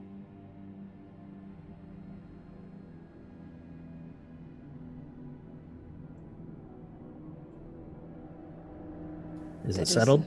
The primary reason we ventured this far, so I would be agreeable. With what boat? The ruins. Is Mudan here a fisherman? Or part of the fisherman clan? That where Yoinkin is. Yeah, but we didn't bring his boat with us. If you ask, he says, yes, I can get us a boat. It is not a problem. There are places that we hide them. If you do not want to take this one, and he kind of eyes the elvish one sort of greedily, like, but not in a like, oh, I want to steal this, but just like appreciation. Like that's a, kind of. This is not our boat to take. I meant no offense, Mr. Elf. We could take one of ours. I have one, not too far from here. And I can take you on it, yes. But you must agree to help me find my sister. That is why I am helping you. Yes? Yeah, we're gonna look for her. And he kind of stares at her, and if it was your people who harmed her, you will make sure they answer for it, yes? Yes? Yes. It is too early to speak of justice. We have not found your sister, nor discovered her fate. She may not have been harmed. True, and I hope that is the case. But if is what I said, Master Elf.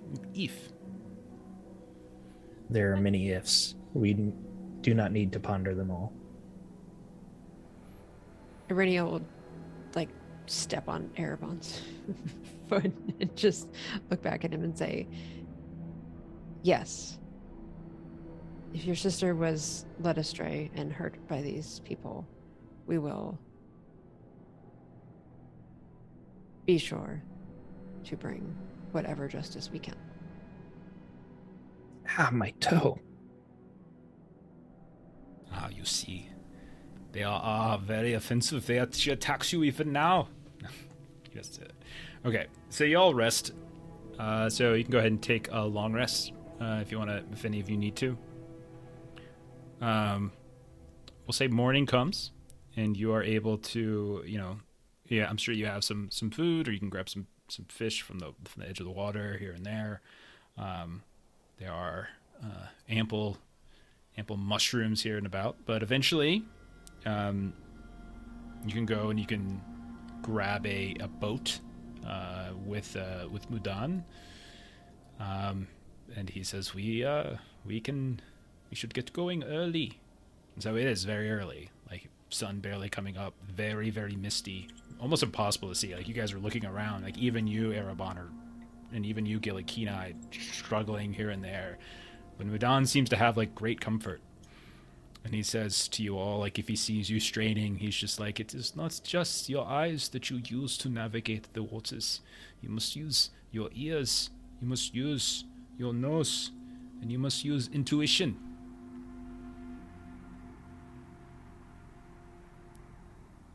Erebon is not so keen on sailing, by the way, after what Mm. happened yesterday. Sure. He would Yeah, Gilly's express pretty some sure about it. reservation there as well. Is there no way that we could stay close to the coast?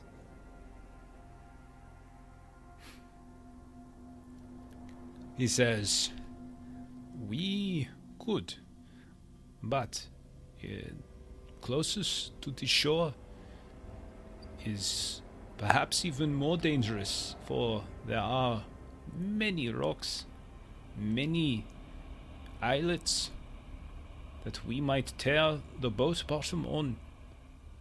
And in the mist, even I might have difficulty seeing them until it is much too late. It is Then safer. perhaps we walk around the lake and try to find a boat on the southern shore. That would take much longer time. I have time.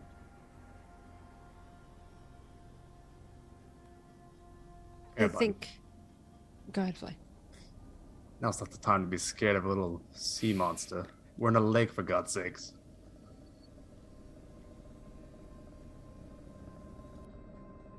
I know nothing of such things, but perhaps if we are not making noise at dusk, things may be better for us. Perhaps.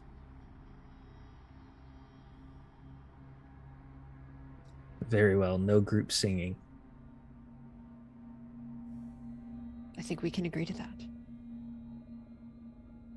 I will get on the boat. I won't like be obstinate about it. I just wanted to express some hesitation there so that when we get attacked, I can say I was right. Why Banking would that you I told you think- so. Why would you think would never you'd happen. It would get never happen. Attacked? Why would that happen? Okay. So you get on the boat, start heading southward.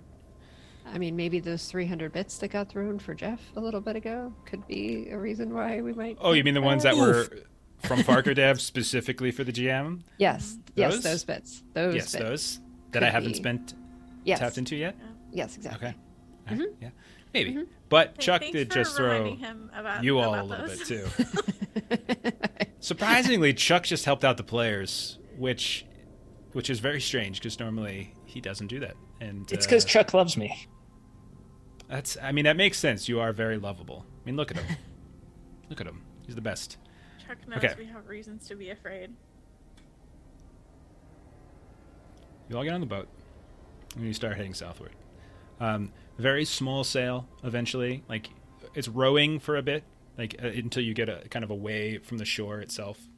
And once, like, and very quickly, within, like, you can't even see 15 feet in front of you. It's that, like, the mist is just that ever present. And he explains, he's like, the mist, some say it is magical, that there is a sorcerer on the Isles who has cursed this place, controls the mist. Others say this is folly and superstition. In the summers, when it is hottest, the sun can burn it away for some time in the afternoons. But it still finds its way back from where? We do not know. But it will play tricks on you. Sound will bounce strangely. So be vigilant. Keep watch on the currents themselves, for they will tell you much. And do not try to swim too deep, for it is very, very dark, and the waters, even now, and even in summer, get very, very cold. We do not tend to sail far away from shore, as we have said, partly because of superstition for the creature, but more because the further away you are, the easier it is for the mist to turn you around, make you lost, keep you stranded here for days. But if you are smart and vigilant, you can be fine. Everybody, who thinks they would be, who wants to. I'll say this. There's definitely, like, there's a breeze that he's trying to catch, but struggling here and there. I'll say let's put 2 people on oars, and we'll say the other 2 can sort of be keeping an eye out. So who would be the ones doing rowing? Who would be the ones sort of keeping an eye out? Definitely Gilly with an oar, right? Renewal I would definitely use with an oar. awareness. Yeah. Okay, Renial. Floy, would you Either. help? Okay. If someone prefers doing one, I could do the other. Okay. I guess what is Erebon doing? Erebon would take an oar, but he'd prefer to be keeping an eye out. I can get rowing. Yes, if I had an oar, the boat would go in circles. All right. For the 2 that are keeping an eye out, roll an awareness test.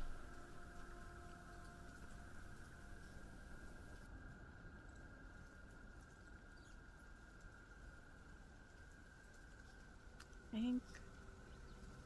Wow. Yeah, Erebon. Gandalf canceled out the Saruman there. Hitting both sides of that. One more person can roll awareness, whoever it is. Oh, that wasn't. We have the same colored dice. Never mind. Yeah, only one roll went through. No, mine are salmon. Oh, Oh, yeah, are mine's they? purple. Yeah. I had pink in a different game. I No, had a it's great salmon. success It's as not well. pink. It's salmon. So, Gilly, you watch as, like, the mist around you and above you begins to sort of swirl in these strange ways and, like, kind of opens up briefly, and you see this kind of flock of birds. It's this very, very heavy flock of birds. Like dozens and dozens of them, kind of dark, almost like a cloud overhead that just, like, sweeps over. The mist kind of gets kicked up and thrown around. This cawing and sort of squawking, like, almost violently overhead. And Erebon, you notice something, actually, as you're peering out into the mist and they're swirling and shifting. You think you see another boat. You hear the flapping suddenly of like a sail. And just for a moment, the mists kind of part and swirl in such a way that you can see what looks like this dark sail, this kind of ashy colored wood that seems to be making up the boat, these sort of strange runes. You hear, just kind of cascading along the mist, the sounds of voices speaking in a language you're not certain, not so much because you can't decipher it, but you can barely hear it. And Mudan's warnings of the sounds kind of playing tricks on you, it's kind of happening here, but because you can hear people talking, but almost like in whispers, and it kind of just sweeps over to you, and then they're kind of that image is just covered up once more. Does it remind me of the boats we saw on the river a few nights It does, in past? fact. Yes, it does. Like a week ago or so. There are ghost ships ahead. Mudan, like, ghost ships? What silliness is this? Ghost ships. Ha ha! You are. I did not realize elves were one for humor. Ghost You said you ships. knew these waters, and yet you did not see this coming. I am not Corliss. I cannot foretell everything. And from what you argued yesterday, even if I could, you would dismiss it if it disagrees with the point you wish to make. I think he's just telling you that we saw some things out here before we came to your village. And this looks similar. What did you see? Ghost ships. There are no ghost ships. There are the twilight ships, if you believe it. But that is far to the south by the ruins. That is not Okay. here in the north. Can you describe those ships and we'll see if the descriptions match?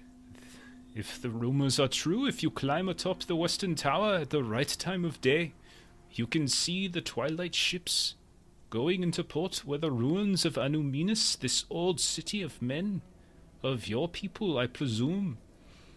You can see them. Large, magnificent. So they are said to be. I have not been there myself. My sister wanted to. We were going to go, and I am older, she said. I told her I was old enough, but she said no. Well, if But- these twilight ships used to be in the south of the lake, just like the sea creature used to be deeper in the lake, perhaps what we saw were the twilight ships. Just as, unfortunately, this sea creature is now also somewhere where it did not used to be. Do not be foolish. You cannot see them from anywhere. You can only see them from one place. And that is still a rumor. You must climb Are we atop headed the tower. towards them, or are they like off to the No, side? they're kind of going in sort of different directions. Slightly. Okay. Not fully perpendicular, not fully parallel. They were kind of going on a sort of a slanting kind of coursing. Sort of to a Just wanted to make sure, southwesterly. otherwise I would have interrupted the conversation.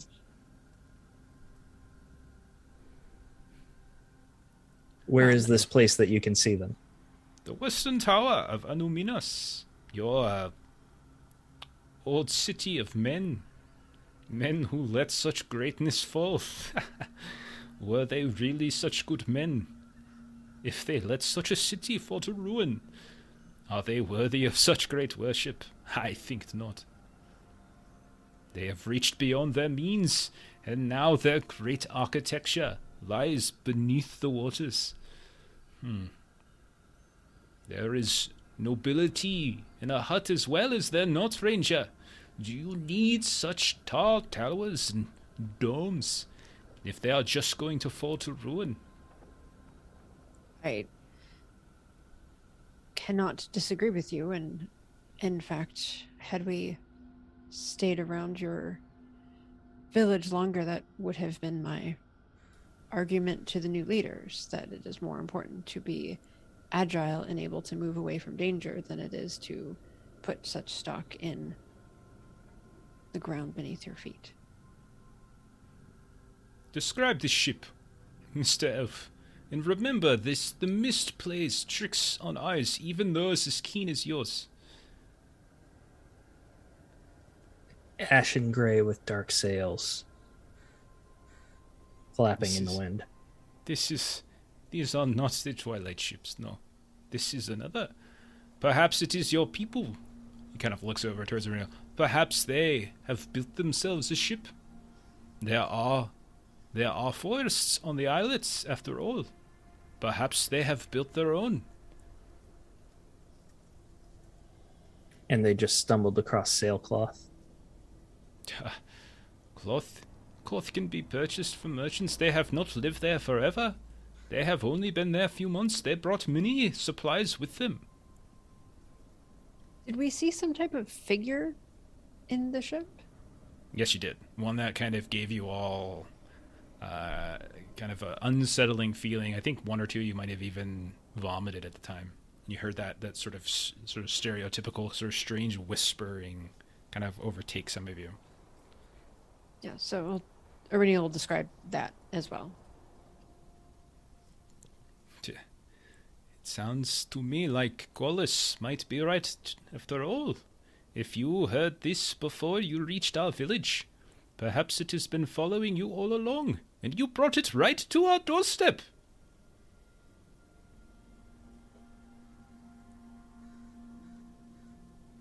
That is an interesting interpretation of things that were already on your doorstep, and then we happened to come upon it.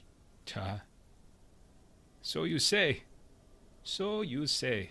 But it is you that hear these whispers, not us. And yet you come to us, and then you want help. It seems to me like you tell stories however you want it to be. And then you condescend to those who do not agree with you and see things differently. Yes, that is the way of your people. We have dealt with them since I was but young. They have always behaved as you have, thinking they were better, more worldly because they have traveled more hills, seen more trees, crossed more rivers. I don't Perhaps think they I'm have seen better. more, but they do not know this place as well as we do, and we warn them. I do not think that I am better for any of those reasons. That she's just rowing and rowing and rowing. And Floyd, You sound Iriniel- quite condescending yourself. It seems that you value ignorance. Value ignorance. Value ignorance. In what way? You mock those that build in stone while you build out of mud and thorn. You mock those who have seen this world and convince yourself that it's better to stay hidden in a small wood. That is ignorance. Oh, It sounds like you are scared of the wider world. it is not surprising to me. I do not know your kind very well at all, Mr. Elf.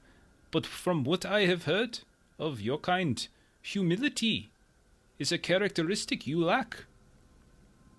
And you heard this from the 4 cousins you live with, because no one else has found your village. Erebon. And Gilly like admonishes him or tries to. Now's not the time to be arguing. We should I might- focus. The mists are already messing with our heads. So he grins like like a 6-year. He's a 6-year-old boy. He looks over at Gilly. The one who looks like a child, and me who is only 16, seems to have a greater level of maturity than this one who has lived countless years. Ha ha, ha ha. I see you. I see the color in your face. The waves are getting to you. Sick you seem to be getting. This one, so worldly and great, a little travel on water seems to unsettle him so. It is true. Erebon is looking a little green with seasickness. It might be why he's so irritable. Floy, while all this is going on in Iriniel too, you noticed it's becoming a little bit more difficult to actually row. And when you look around on the water, you see that the water has really started to like churn in some ways. Whereas most of the time it's been very, very still and occasional light currents here and there. Now you're looking around and you can see the water is just getting choppy all of a sudden, even foamy in some places. Iridiel's immediately going to speak up and say, when I was up the tree yesterday, what the water's doing right now occurred right before the appearance of the creature. Okay. How do you all respond to that? Do we stop rowing because it's churning the water and drawing attention to us? Or do we try and find some place to get to land?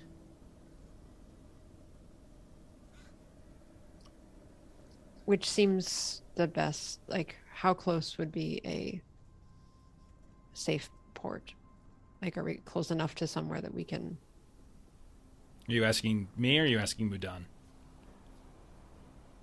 Mudan. Well, they both know more than we do. I just wasn't sure if this is in character or outer character. No, we are not close. We are on open water. Pull the oars out. This is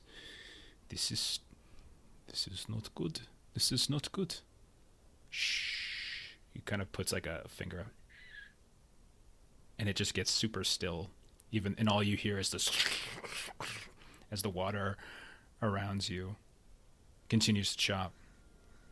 And then Gilly, Erebon, carrying over your awareness chest from before, you see like the mist just whoosh, just suddenly with like a great alacrity that you hadn't seen before, just swirl around, in this shadow of this large tail just comes down onto the ship itself, splashing down, catching half of the boat, catching the water. Everybody roll an athletics test. And we do But I have don't wanna. 2 d6s if anyone needs them. If anyone needs them, there are 2d6s.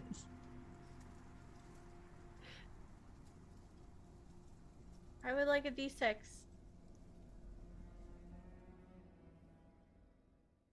Oh my gosh, what kind no. of roll was that? Why do you think I was terrified of rolling Oh my gosh. athletics?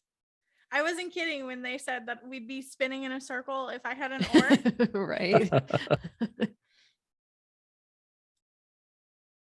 Oh my god, I'm dead. Oh my gosh, am I the only one that succeeded? Yeah. Well, Yes, you are. that's awful. I have a great success, so I can help one extra You person can help. with my great Yes. success. Yes. Who do you grab? Gilly is my fellowship focus, so Gilly. Okay, so you grab Gilly. Okay. So this is what happens. I guess I should probably roll for Mudan as well. Well, Floy, it's been a good run. See you at the bottom. Good run. We're on a boat. Oh, okay. Mudan's okay. All right. So who failed? What kind of joke is that long? Everyone Who but failed? Irenial. Okay, so I failed. Aurenial. Erebon failed. Okay, so Aurenial passed, and then you're helping Gilly, and then Yes. Mudan passed. But the both of you failed, Floy and Erebon, and no extra successes to help out. Okay. Is that not an extra success from Mudan? No, that is actually, yeah, I guess it would be. Yeah. Let's see. Would he help the asshole, the asshole elf, No, or don't would think he? Ah, shit. I think it's fair that he would probably help Floy. Okay. Maybe here's- he appreciates some sharp wit. You never know. I think you should roll for it. Nope, I don't think so. All right, that's fair. Sorry. So just checking. Erebon seems like the person that a 16-year-old is going to want to It does. side with. I do find it hilarious that you are in fact arguing with him. That's great. All right, so here's what happens. So this huge shadow of a tail comes careening down, half of it catching the boat, nearly turning it sideways, almost like vertically. It almost caps over. You see Mudan quickly shouts out, like, quickly, move to the side. And you see him kind of move off to the one side. And like Aurenial, it's like your side that you're rowing on, and Mudan's trying to counterbalance the weight of everybody by kind of moving to that side.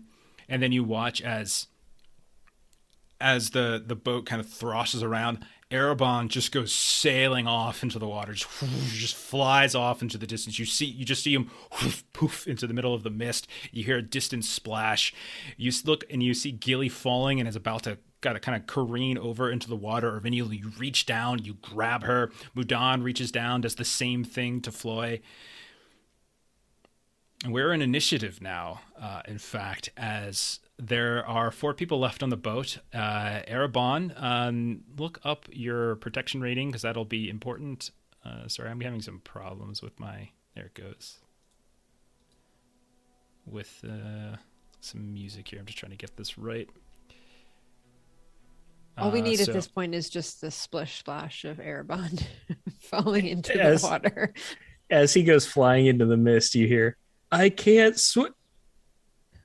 Oh no. Oh, can you not? Oh, well, you're just dead now, aren't you? Thank you, Farkadev. We've got 4 extra D6s for some boons. Keep filling. I'm trying to get my sounds all screwed up right now. I don't think Erebon's ever had the chance to really go swimming. He's always been more of a land elf than a sea elf. I guess we'll learn if he can swim or not. Yeah, I think. And ability to swim may not even matter in the end. Because, Because I'm still wearing armor. creature and all.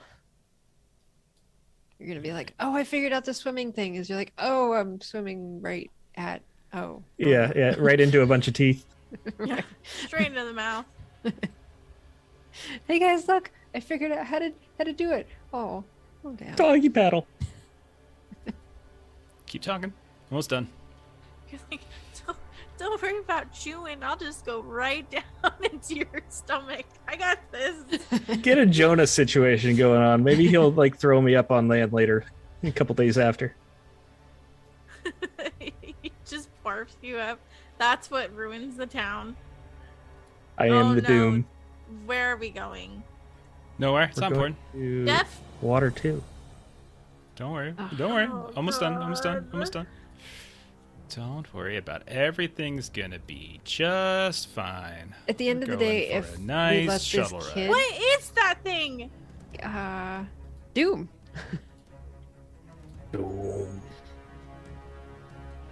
Okay. Yep.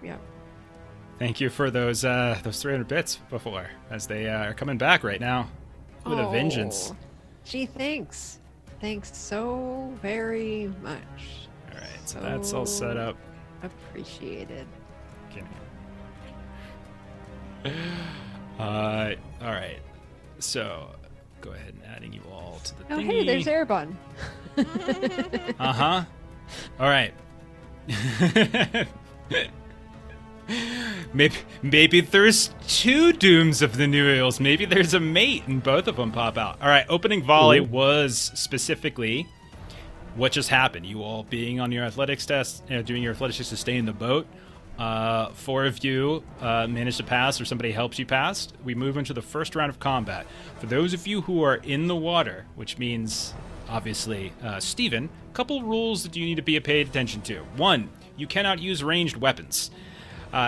Any player heroes any player hero swimming in armor, you suffer a series of penalties. All athletics rolls made to stay afloat or swim lose a number of dice equal to your protection rating of any armor that you're wearing, of which I believe you have.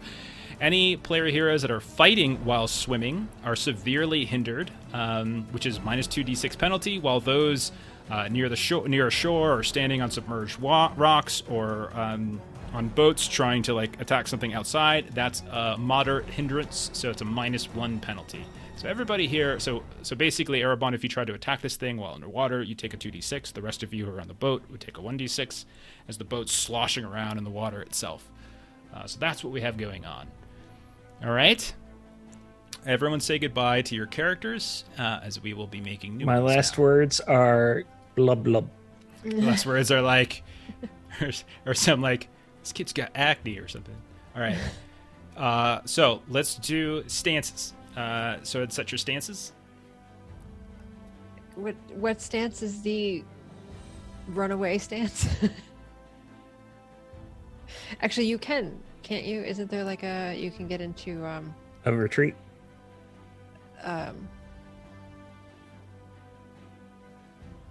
Yes. Stance, wave goodbye. Yeah. Rearward stance, I think, is the I want to run away stance. Okay. So let's see. So I've got Floy and Erebon are both in defensive. Right now it looks like Auriniel and Gilly are both in ranged. Boy is in defensive? Yeah. Yeah, I can't really jump in there. Okay. And I think we're I gonna need do to switch to defensive then if Gilly's gonna stay ranged, I think.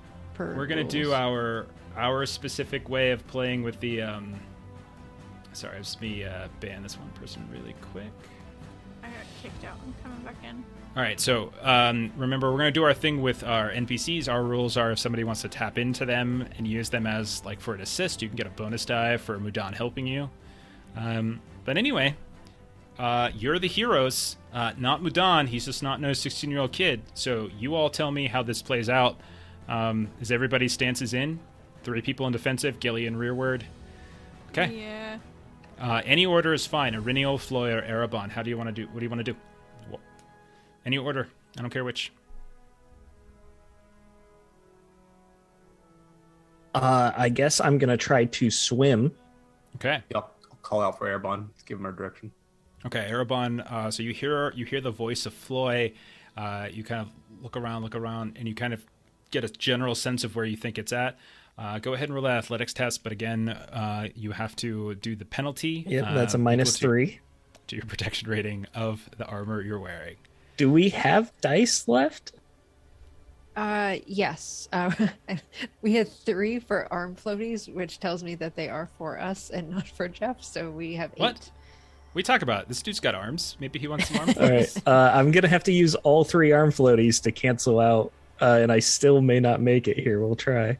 All right. Got us down to 5. I do have the rules for drowning ready to go too, so it's okay if you want to drown.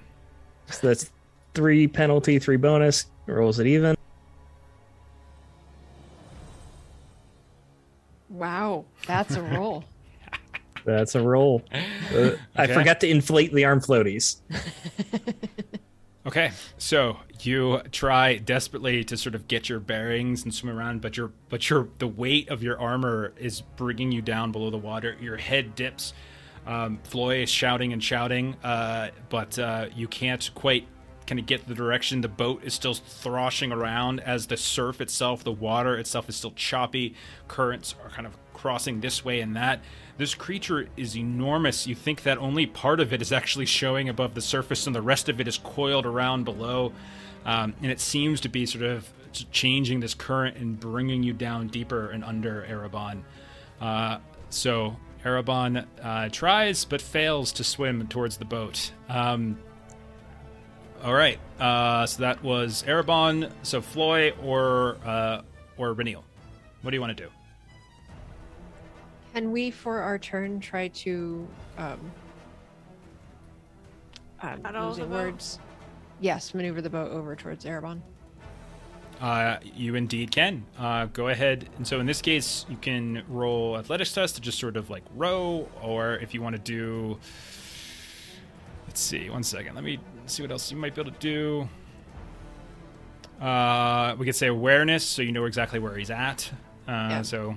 I'm good with athletics. It's favored for me, and I've got 3 in it, so Okay. I'll take a bonus just because I would like to get over there and succeed on this. And just remember that the map we're using just sort of approximate, right? Just to give something for us to look at, but it doesn't necessarily, like the distances aren't exact and stuff like that. So just, it's more Yeah. cinematic. Okay. Sure. Extraordinary success. So you, despite the boat kind of thrashing around, you grab, as Floy is sort of still flopping around. Mudan kind of has him by the scruff of the back of his armor, and he's nearly fallen over. Reniel, you grab the other oar, and so now you have both of them, and you just start rowing, and you kind of pull the oar in the direction of where you saw Erebon move down and kind of fall below the surface. Floy, you kind of feel yourself getting pulled back up. You kind of gain your footing once more. You see Mudan there, kind of pulling his hand away, so he has just saved you. He's got this like terrified look on his eyes, but he's not even looking at you. He's looking past you, and when you turn to look, you see a creature that is absolutely hideous. It's like this misshapen deep sea fish with this huge gaping mouth.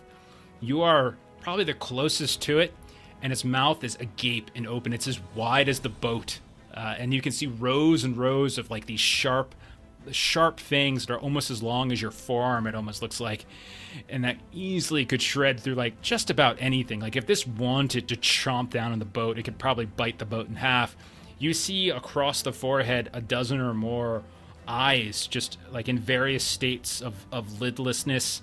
Some of them are open, some of them are not. Some of them are kind of cloudy and milky. You're not sure how well it sees. And you notice that there is this single horn that seems to protrude up from above the eyes, from the head itself, and it ends in this kind of dangling, luminescent lore.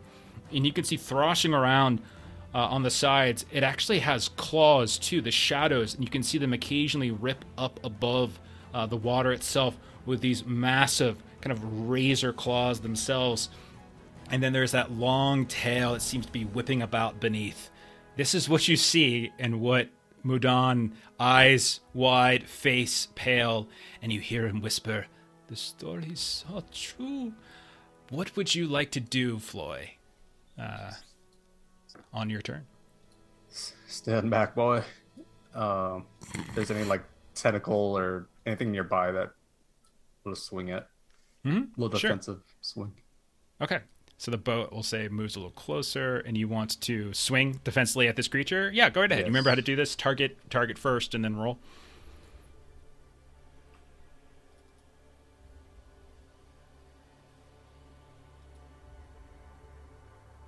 Got a success. It's just All right, 7 that is- damage with Okay. a protection roll if that matters. I will. It does actually, because I do actually have to roll protection. I will burn a hate to make a protection test with so I'll get a bonus die on this.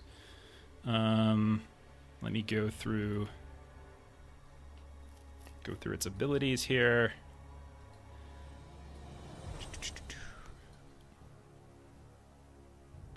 Make sure there's nothing else I can do. Okay, so I'm getting an extra bonus die on this protection roll. So, it is wounded as I fail. I think I rolled a Gandalf. Yeah. So describe what you do with your first strike as you wound it. I swing towards the nearest piece of flesh I can see, and I strike it in like an eye or a claw. Okay, so you just swing out towards like that, like this chunk of eyes, and you just bury the blade of your axe at the first row that you can get to, and it's so far out, like you're worried about like falling over, but you kind of feel the hand of like Mudan like kind of hanging on to you as you try to lean out, and kind of gives you that extra bit of safety as you swing out, and you land that, and it was 7 points, right? Okay, 7 points of damage, and it is wounded. Okay. Wow. Right up, a great start for you. Gilly, we are now into rearward stance. Is Erebon near the ship? Yes. So Iriniel was able to sort of pull, kind of she used her action to move the boat, row the boat towards where Erebon. Erebon, however, dipped below the surface as he was trying to swim, and he failed. So he's like almost in the process of drowning at this point. What would you like to do, Gilly? I'd like to use my rope and hook to try and like dunk the hook down to see if I can like latch onto his clothes or something and start pulling him up. Fishing for Okay. Erebon. I'm Fishing gonna try and fish yeah. for Erebon. All right, so you're trying to drop a hook down there. So it'd be like an athletics roll. I think or that's should fair. I do more like awareness to see if I can find him? Awareness will find him, but it won't do anything in terms of pulling him up. So it'll just be like where he's at. But if I you could roll, get the rope to him so he could possibly climb up. sure, and I would afford him a bonus on his roll next time if that's what you want to do. Which Yeah, means I'll he'll do- still be on there at the start of his turn. He still has to make the roll. Okay, so roll awareness. So Stephen Chat is saying that we'll find you, and as you're crawling up into the boat, you're going to capsize the boat and knock all of us into the water. Oh God, don't knock on wood. As Erebon is going down underwater, you just see a thumbs up. Oh, I fail. The water's So- too choppy. Oh. You try to get it down there, but you see him moving about, and what you think was him is in fact just a part of this giant creature just wafting around, and he just and just the tail just somehow knocks your line away, and you just see it kind of go hurling off into the distance, and you have to pull it hastily back. Perennial, I can't see him. I'll give it another try. Well, this creature's gonna go first, so I'm Or- gonna target. If I get another try. I'm gonna target. So I'm gonna have 2 attacks. Let's see. What do I want to use? So So the first one I'm gonna do, I'm just gonna target Floy. Floy is the one who attacked it. I'm not gonna give it its denizen in the dark because it's not complete darkness here. It's foggy, so we're not getting a ton of sunlight. But I'm not gonna give it its benefit of being in darkness. Sorry to interrupt, but I do appreciate you naming it Doom of Nanuil. That's what it's called. The name for Lake Evandon. Yeah. The Doom of Nanuil. All right. I'm going to burn a hate to get an extra die on Floy. I'm going to attack with its bite. So I burned a bonus. So I'm going to burn a hate to get a bonus die, which is going to counterbalance your defensive stance. And it's going to. So first attack is going to be on Floy. That is Eye of Sauron. All hail our Lord and Savior, Eye of Sauron. So that's a success. That's a great success, actually. So that was a bite. So, Floy, what? Okay, so the bite has pierce on it. So I would. What did I roll? I rolled an Eye of Sauron. So this is going to be a piercing blow. What do I want to do? Bye, Floy. You were I'm just going to do courageous. a heavy blow because it should, I think, because it's an eye. I'm trying to remember the rules. It's been a couple weeks, but I think the piercing blow is automatic because it was an Eye of Sauron already, right? Yes, I was right. Okay, so take 18 points of damage from the bite and make a protection roll. As Remember, you it's can like a do knockback. Knockback, yeah. Yeah. Okay, so you get Reduce. knocked back. However, I will say, if you're going to take knockback on the boat, roll an athletics test to see if that knockback knocks you into the water. Oh Christ. So, just an athletics test. Okay. You're still going to get the half damage, no problem. Okay, so yeah, you manage to get knocked back. You stumble into Mudan. The two of you go like thrashing down against the side of the boat, but you manage to stay in the boat. So you take 9 points of damage. You're going to have to spend your next turn just getting back situated again. So you're not going to be able to get an attack next turn. You still have to roll a protection test, and you have to do it against 14 target number. Okay. Mithril gives me +3. on this. And I'm going to trigger something. 1 second. I'm going to use... hang on. Let me see if I can do it. I always Was forget. that -1 only on attack rolls for being in the boat? Yes. No, I don't actually have the wound thing, so yeah, you're fine. Okay, I thought I had that one deadly wound thing that makes your wound roll ill-favored, your protection roll ill-favored, but you're fine. Okay, so you take 9 points of damage, you're knocked down in the boat, and you're kind of stumbling around, you and Mudan. And you do manage to protect yourself. So as this huge row of fangs closes down on Floy, your arm gets caught. You just wrench in pain, but you manage to sort of wrench it free just at the last second, and you go stumbling down to the bottom of the boat, kind of thrashing around. That's its first attack. For its second attack, Wow. I am going to target Iriniel. As the other two people in the boat have fallen down, Gilly is very small. Iriniel is probably the next largest person that's sitting up above kind of the railing of the boat, and probably the one I can see, and it's going to... It tries to get Floy, and it goes... And it's going to go and try for a second. It actually gets 3 attacks, but because Floy wounded it on the first round, it only gets 2. Oh my gosh. And it will try to bite Iriniel. So, yeah, I'll go ahead and just bite. I will again burn a die to get a bonus die on this attack. That will hit for 8 points of damage. Nothing special. Automatic success as I roll yet another Eye of Sauron. Wow. But That means it's piercing again, right? I think I Yes. need... Oh, yeah, it is. Yeah, sorry. Yeah. Yeah, so you got to roll that. I thought I had Deadly Wound on this creature. Deadly Wound is an adversary trait that you can use if you burn hate. You make it like you make it an ill-favored roll, but I don't have it. So just roll it normal. Burn whatever you want to burn. What a shame that you don't have that, Jeff. It's a shame. Man. This creature is so good. I am gonna spend one of our d6s on this. Okay. All right. 8 points of damage, but you are protected. Okay. And we'll move to the Nice new roll. round. We'll move to the new rounds. Any stance changes for anybody? Nope. No. Nope. Okay. All right. So we go back up to the defensive stance. And remember, Mudan is here. If anyone wants to tap in to get an extra bonus die on anything, just say so and describe how he's helping you. So any of the defensive stance, Iriniel, Floy, or Erebon. Can I do an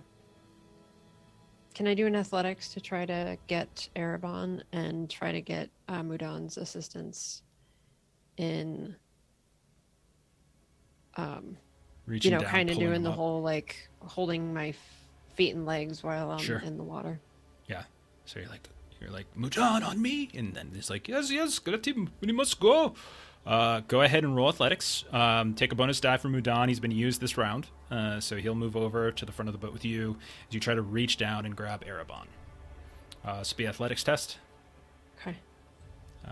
Plus 1d6 because of Mudan.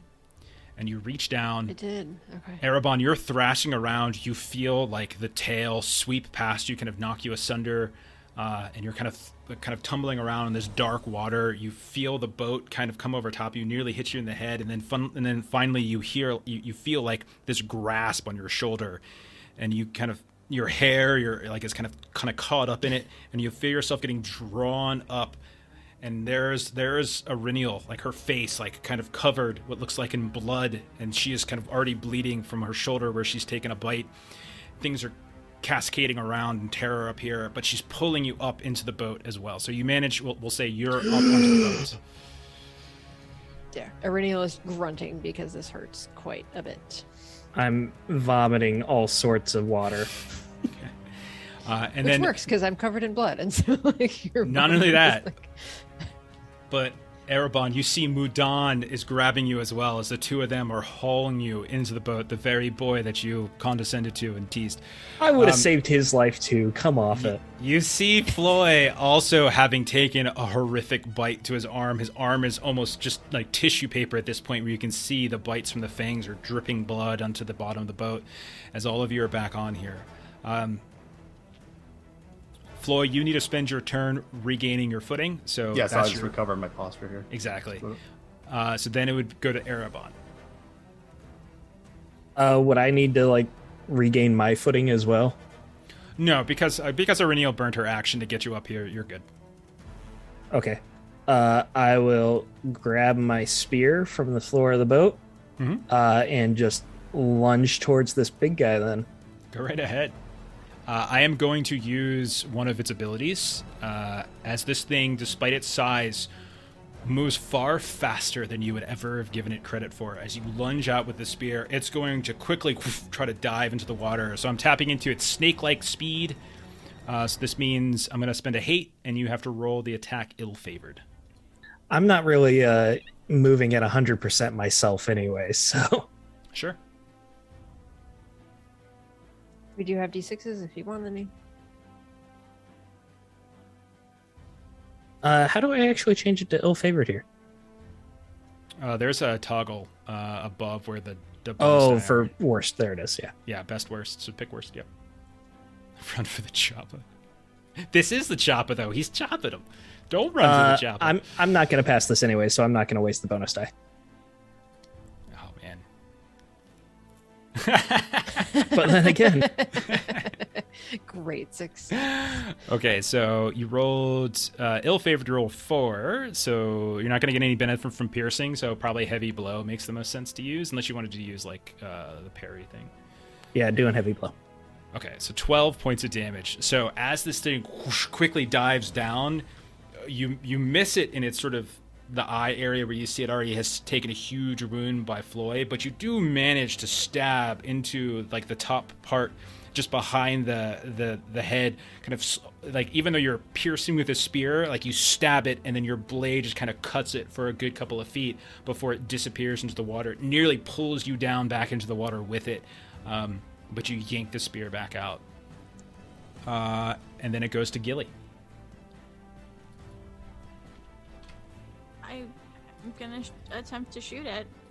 Okay. Go right ahead. So I'm gonna spend a hope for keen-eyed.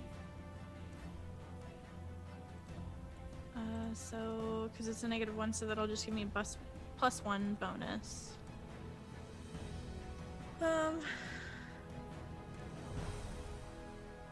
Automatic success. Yeah, 4 okay. damage, and it needs to make Ooh. a protection roll, please. All right. I will burn a hate. Oops, I think I'm miscounting. I will burn a hate to get a bonus die on my protection roll. I need to hit a 16. Bonus die on that. I am protected. So no wound. How much damage was it? It was 4 points of Just damage? 4. Yeah. Hey, chipping away. And it's 3,000 HP. Right? I've never seen a creature with so much HP. I'm like, that's a lot of endurance. This is If it didn't realize it went that high, I think their sheet is broken. Okay. It will go next. Oh no. Let's see. There are 2 people who did it damage. I'm going to say Gilly is, since she's in rearward, she's sort of protected, so I probably won't attack her. However, I think I will go ahead and attack both Aurenial and Erebon with its 2 attacks. Actually, yeah, I'm going to... So as it dives in, and you see it dip beneath the surface, you see its tail rip up out of the water and kind of creating this C, this backward C, as if it's like kind of doing this yoga pattern where its arc is just, the arc of its back is just it's just almost kind of an impossible bend. Its tail just slaps down onto the boat, right on top of Erebon again. So I'm going to target Erebon with this one. I'm going to burn a hate to get a bonus die on it. So that'll even out from your defensive stance, and I will roll. And I miss. So Erebon, you kind of duck low enough so that when the tail slaps down, it gets caught on the rail of the boat itself, and you're just underneath it. You can kind of feel the force of it push you further down, but you get away from that whip, and then it kind of curls back out of the water and kind of down below the surface. And for a moment, you're all looking around, you're thinking, okay, everything's fine. But then the shadow just erupts on the other side of the boat this time, and you see it bite out as it kind of pops up out of the water on the other side of the boat kind of rocking left and right, and Aurenial tries to chomp down on you. To all of you, it looked like Erebon ducked just in time, but in actuality, he was just vomiting up more water and he just collapsed. Yeah, he just slipped. All right. I will...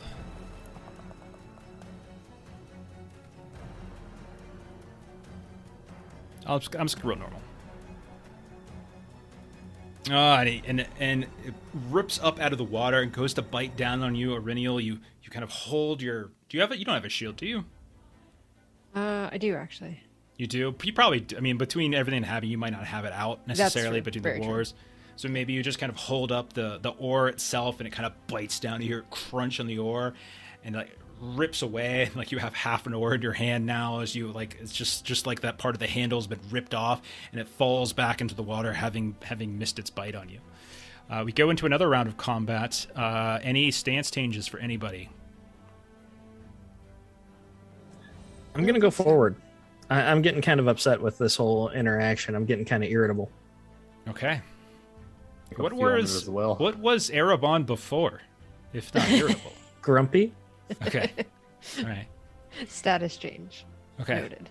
So Erebon goes forward. Floy goes forward. You guys are feeling it. Okay. Meanwhile, Gilly and I are looking at each other like, row away? Row away? Aurenial is in defensive stance. Gilly, you're in rearward stance. And Mudan once again can be tapped for aid on one of your abilities. So as we go to the next round, Floy or Erebon, what would you like to do? So does this tail linger after he swings it, or is it taken back? You just tell me what you want to do. I'm just flavoring everything. I'll just take an opportunity to swing at its tail when it strikes it. Sure, yeah, because you see it's moving in and out. It's swarming around you. Its tail erupts out every now and then, slaps down on the water. You get a huge splash of water in your face. As your beard's kind of getting all soaking wet from this. Go ahead. And I'll even take Mudan's bonus die if he wants to help too. Sure.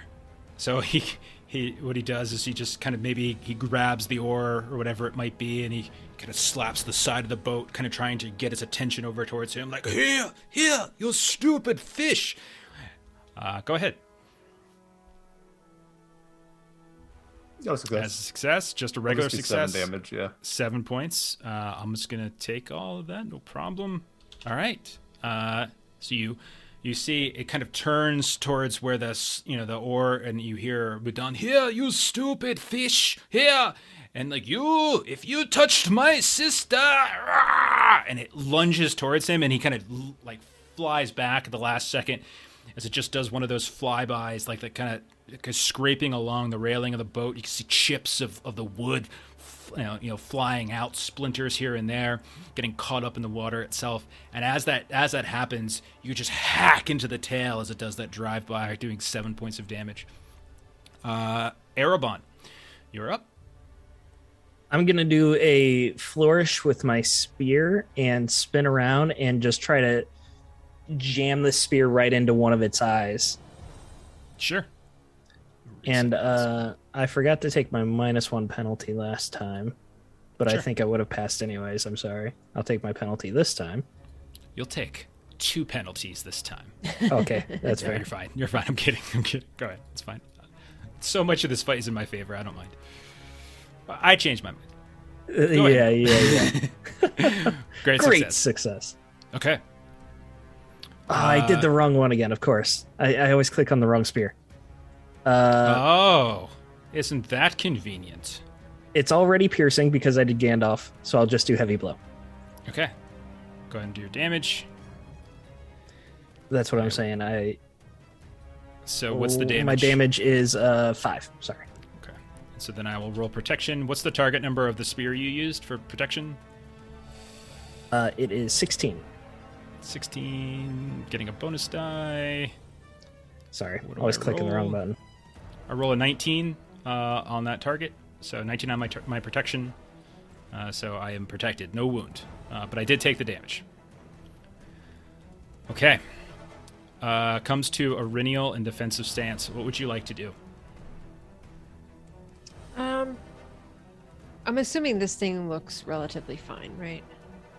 It's got some wounds in it, but it also has a lot of old wounds and stuff, and it is enormous. It has got to be 3-4 times the size of your boat. You've got a couple places where it seems to be bleeding. It looks pretty healthy. But you've given it a couple good licks, but it seems to be... You get the sense it's just toying with you right now. Yeah, Aurinial would like to grab the ore that is intact and try to relocate us. So you want to try to, like, get a burst of speed or Yeah. something like that with the boat? Okay. Yeah. Athletics test. Okay. I'm gonna take one of these. Over here and I forget. Can I use hope or not because we're in combat? So your individual like traits and stuff, I can't remember what they're called. What are they called again? Distinctive features. Yeah. You tap into those for skill tests. So like if it's an attack roll, you can't. But since this is an athletics test, you can conceivably, since it's an athletic test, you can do it. So Great, as long as it then I makes won't- sense. Yeah, I won't take one of those so that I can get 2 and I'll use one of my own. Great success. Okay, so with just you kind of drop down into the boat, you kind of grab the broken oar, reach it down. You still have the one good oar in the other arm, and you just, you kind of get as much of the back muscles going as you possibly can to sort of shoot the boat out in the direction away. And it does. It kind of pulls away. It certainly does pull away from it. Put some distance between you and it. How fast this thing can... I mean, you have doubts about whether you could win a race with this thing, but, possibly. Who knows? So... It's win a race or win a fight. So Okay. So, Killy, your turn, ranged. What would you like to do? As you see, it's behind, yeah. It kind I'm of gonna rears up. I'm gonna try and shoot it again. Go for it. I will tap into... I'll make this ill-favored, as it's moving around quite quickly now, as it's trying to dodge you. Okay, could I use a fellowship to negate that? Yeah. Okay, so we're down to 3 fellowship. Yeah, because we still have Balin as your patron, so yeah. Yeah. Okay. And then I am going to tap into my hope again. No, you can't do that for an attack roll. You can only do that for Oh, I'm skill sorry. tests. Okay, yeah. Okay. Then do we have a die? Yeah, we do. I'll use one We've of got those. 5. Okay.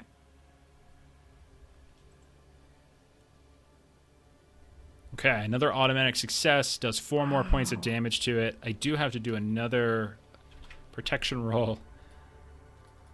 I will. The number of Gandalfs and eyes that we've rolled. Yeah, Knock tons. on wood. If you guys are gotten extraordinarily fortunate in this fight, I will roll another. So I burnt another hate. I'm gonna roll my protection with a extra bonus die just to make sure I am protected. Still take 4 points of damage.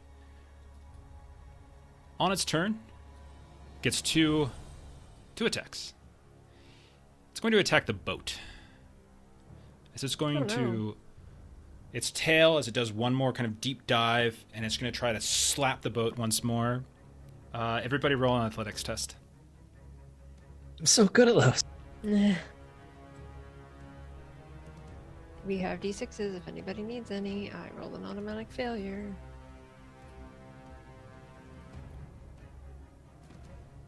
Ayo. Wow, look at you. Is this gonna go the other way? Success. Don't worry about that.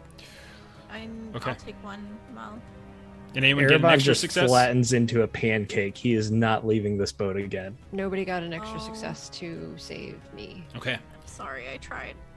The tail comes down right in the middle of the boat. You hear a crack as the boat itself cracks. Water begins kind of spouting up, and you see Auriniel as the tail recoils backwards. She gets caught up in its edge and just gets dragged into the water itself. That's its first action.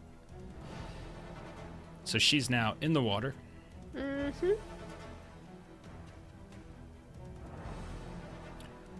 And then for its second action, it's going to dive deep, deep into the water until you can no longer see it. Okay. We're going to go around to the next round of combat.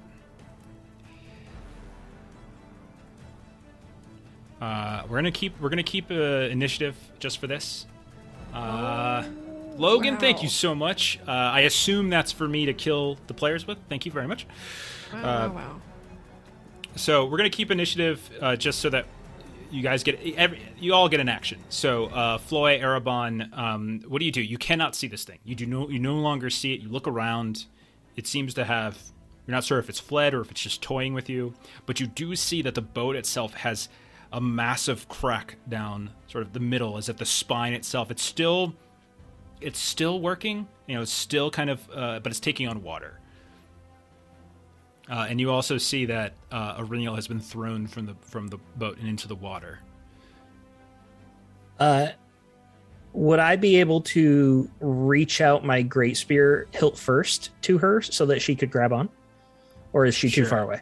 If you roll an eye of Sauron, I'm going to say you trip and then you stab yourself in the chest. But no, yeah. Go ahead. Absolutely. What would that be? We can say, well, what we can do it one of two ways. We could say that you're just Tell me gonna it's a lore roll. It's a lore roll, right? What we could say is you do that, and that will give Auriniel bonus die on her attempts to get back into the boat. So you don't even have to Okay, roll yeah. anything if you prefer. Good. Okay. I would prefer not to roll in this case. Yes. Okay. Again, the boat is now cracking. Water's coming out. Auriniel is reaching his great spear out, which it sees like it's actually it's long enough that it's much longer than the oar itself, and it almost is reaching her. Floy, what would you like to do on your turn? I'm gonna see if the boat's in any immediate need of repair. And if there's anything you could potentially do about it. Yeah. Okay. Go ahead and roll. Craft. Craft, I suppose. Yeah. Which I know is one of your good skills, I think. Yes, it is. Sure. Great success. You can tell that, the spine of the boat itself, one of the railings is kind of collapsed downwards, but and then you can see bits of the surf from the water where it's kind of thrashing around because of everything that's been happening. Normally the lake is fairly serene, but it's just churning up. That's lapping up and over. That itself, you think you can probably patch up. And you can see that there's some debris, some shards here and there, and you can kind of get to doing that. You worry that the long-term problem is the spine of the boat, which has sort of crumbled, and that you would need to get it out of the water to properly repair. But for now, you can kind of you can kind of slow the taking on of water. One sec as I switch we're at that time where I have to switch my headphones. Yeah. I like how Aurenial is Floy's fellowship focus, and Floy is like fellowship focus in the water, damage to the boat. We're all I'll going to be fix in the the water boat. if I don't fix it. Yeah, that is true. Yeah, that's true. No, it is a very good point, but I was just like, I wonder who your fellowship focus is. Oh, it's me. Okay, good to know. So I'm like, It's okay. I see Airbon's handling it, so.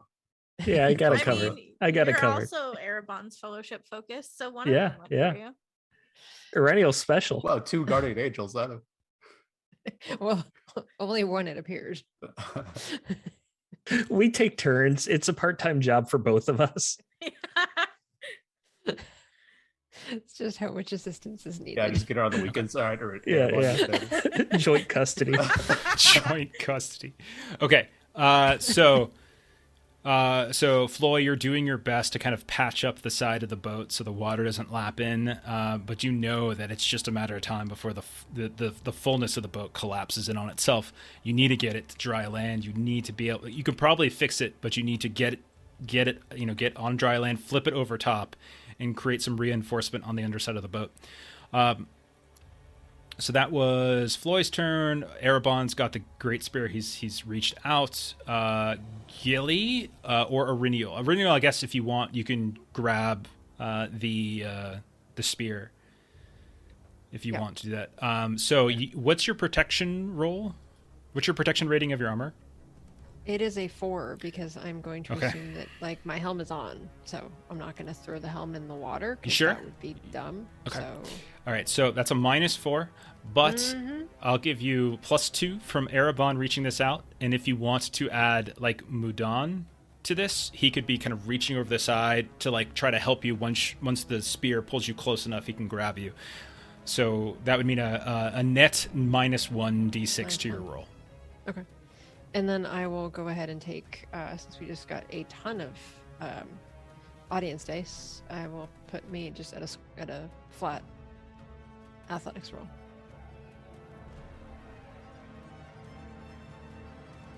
That's a success with a 20. Okay, I mean, you feel yourself dropping down. You feel things kind of like hitting you. Maybe you're not sure. Maybe your mind's playing tricks on you. The water just seems to be getting sucked down, almost like a whirlpool, deeper into the dark waters below. You look down briefly, and you can't even see your feet before it gets just incredibly dark and brackish. But then you see this long shaft of a spear being reached out towards you. Grab it, and as your head gets pulled up above the choppy waves, you see Erebon pulling it in. You see Mudan reaching out. He's got like Floy's blood on his face, and he's kind of grabbing you, and the two, both Erebon and Mudan, pull you into the boat itself. Gilly, your turn. Aurenial is just panting because she's really strong, but it's taking so much effort. She's completely out of breath. I would like to do an awareness roll to try and find like an island or something nearby to get to. Sure, roll an awareness. I'll give you a -1 because the mist is swirling around, and you're kind of trying to do this in a fairly quick manner. Okay. Would you like a boon? Yeah, I'll take a dice. Okay. Success. 21. Okay, roll a d4 for me, please. I thought for sure Gilly was going to say that she's going to start crafting the boat. 1. Through the mist, you can see what looks like a fairly you can't tell if it's just like a very thick, dark mist up ahead. But as it swirls around a bit, you realize that the shadow that you're seeing, probably, quarter mile away, maybe, you can see as the mist briefly clear and swirl, and it's getting lighter as the day is getting warmer. The mists are, sort of dissipating somewhat. But you can see these high cliffs, probably maybe 60 feet high, rocky in some way. These bits of rock, these islets are kind of popping out from it here and there. These almost like fangs coming up from the water, about a quarter mile away. You'd assume it's probably one of the central islets of the lake, but you're not entirely sure. But you think so. Yeah, then she'll call that out to everybody. Okay. Renille's like, all right, give me a second to catch my breath and I'll go back to rowing. Okay. The creature will go. It does something. You don't need to know what.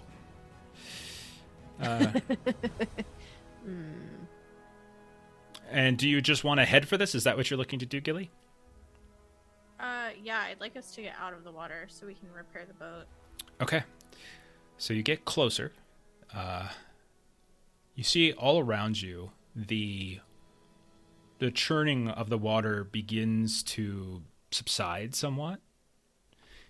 You can tell that like it's just sort of like there's still a rockiness to it, but that kind of foaming of the water itself seems to have subsided. You don't feel any heavy currents pulling on the boat, kind of pulling it down, but you do start to see that there's the breaking of these small waves against some of these rocks that are sticking up out of the water and root that cliff. You know that that's probably not the best place for you to, you know, to actually port the boat itself. Like there's not really dry land. So you start maybe veering off to one side. So north or south, Gilly? Which way would you go? Would you want to go around? Because you're seeing this, we'll say, to the east, or excuse me, to the west. North or south? Would you want to kind of curve around the island to the north or curve around the island to the south? Which way is the closest to Anaminas? South. Then Gilly would point for south. Okay. All right, so that's... Pull something up. So you head further south. Okay. So you start taking the boat, still taking on water. Floy has done his best to patch it up. Mudan is kind of shouting out directions, and he's sort of saying, you know, as he sees the island, he's telling you what he knows about the place. He's like, the Bleak Cove. That is one of the islets. That is the westernmost. And then as you start curving around, you can see like this other, like even, it doesn't even look like an island so much as it just looks like this very inhospitable run of rock that just extends into the mist until you can see it no further. And likely it goes even further than that. And you still continue to move southwardly kind of around, and you realize you're going through this channel between the island that's to the north and this horrible rocky stretch of land to the south, and you're kind of weaving. Mudan is helping you navigate. More than once you can feel like the boat kind of hit something, kind of bump off of it here and there. You hear a scrape. You like Mudan kind of lets out a little bit of a bit of air, but eventually, as you're weaving around even further, kind of leaving that really, really rocky stretch of land kind of off to your south, you see another large, almost like a tower in the middle, but it's not constructed. It's just like this extraordinarily tall kind of gray rock like peeking up. You see the light kind of flickering off of it at the top. It almost has like a lighthouse quality to it, but when you look, it's just the rock itself. There's some kind of formation on top of it. It just seems to be giving some semblance of light, allowing you to kind of navigate. And as you weave around, eventually, you do find what looks like some kind of fallen over stone pillar. That seems to be on a kind of a rocky but somewhat sandy beach. As you start pulling up closer, it's the first time you've seen a place that's low enough to the water that you can pull the boat up on. And you also notice that as you're getting closer and closer, there's these, like the residue of stone itself in the water, almost as if there was this ancient, like old pier that you peer down into the water itself, and you can see it as if it would have extended deep into the water, maybe 100 feet out from the shore. And you can see not so much rocks coming up out of the water now, but actual columns that look like they were hewn stone in some way.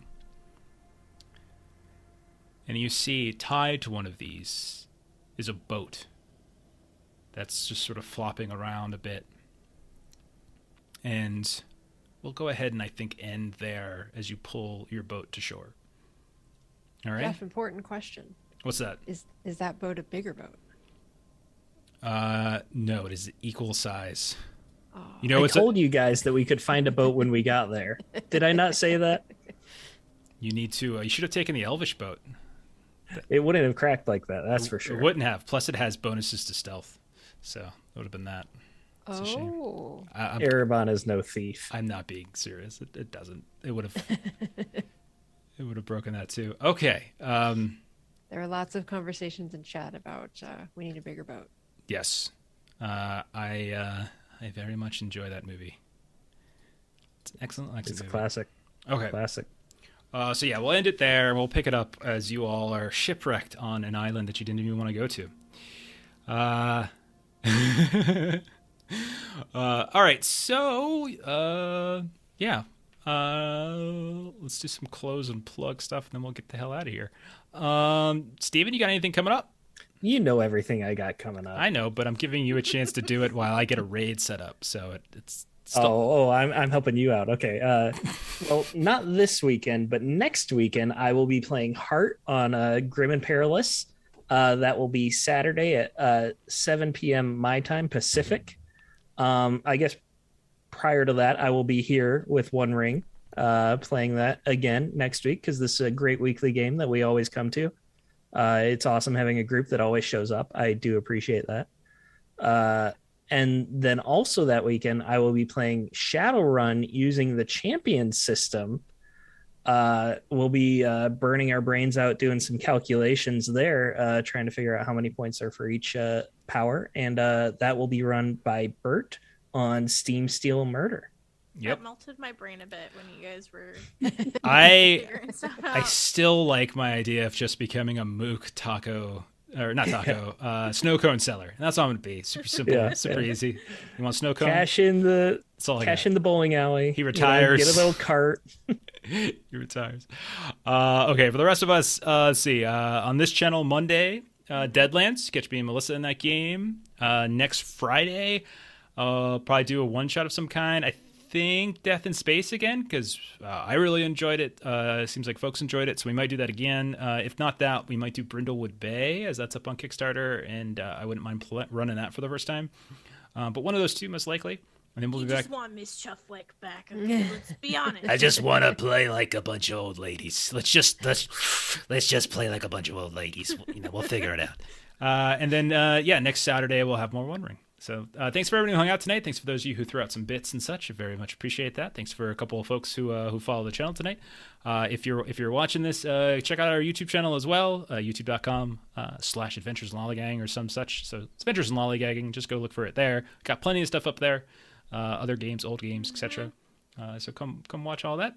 We're gonna go ahead and rate our friends at Diesel Shot who stopped by earlier tonight. So we'll go ahead and pay it forward by taking you all to them. So follow the raid and watch some more awesome RPG stuff. So good night, everybody.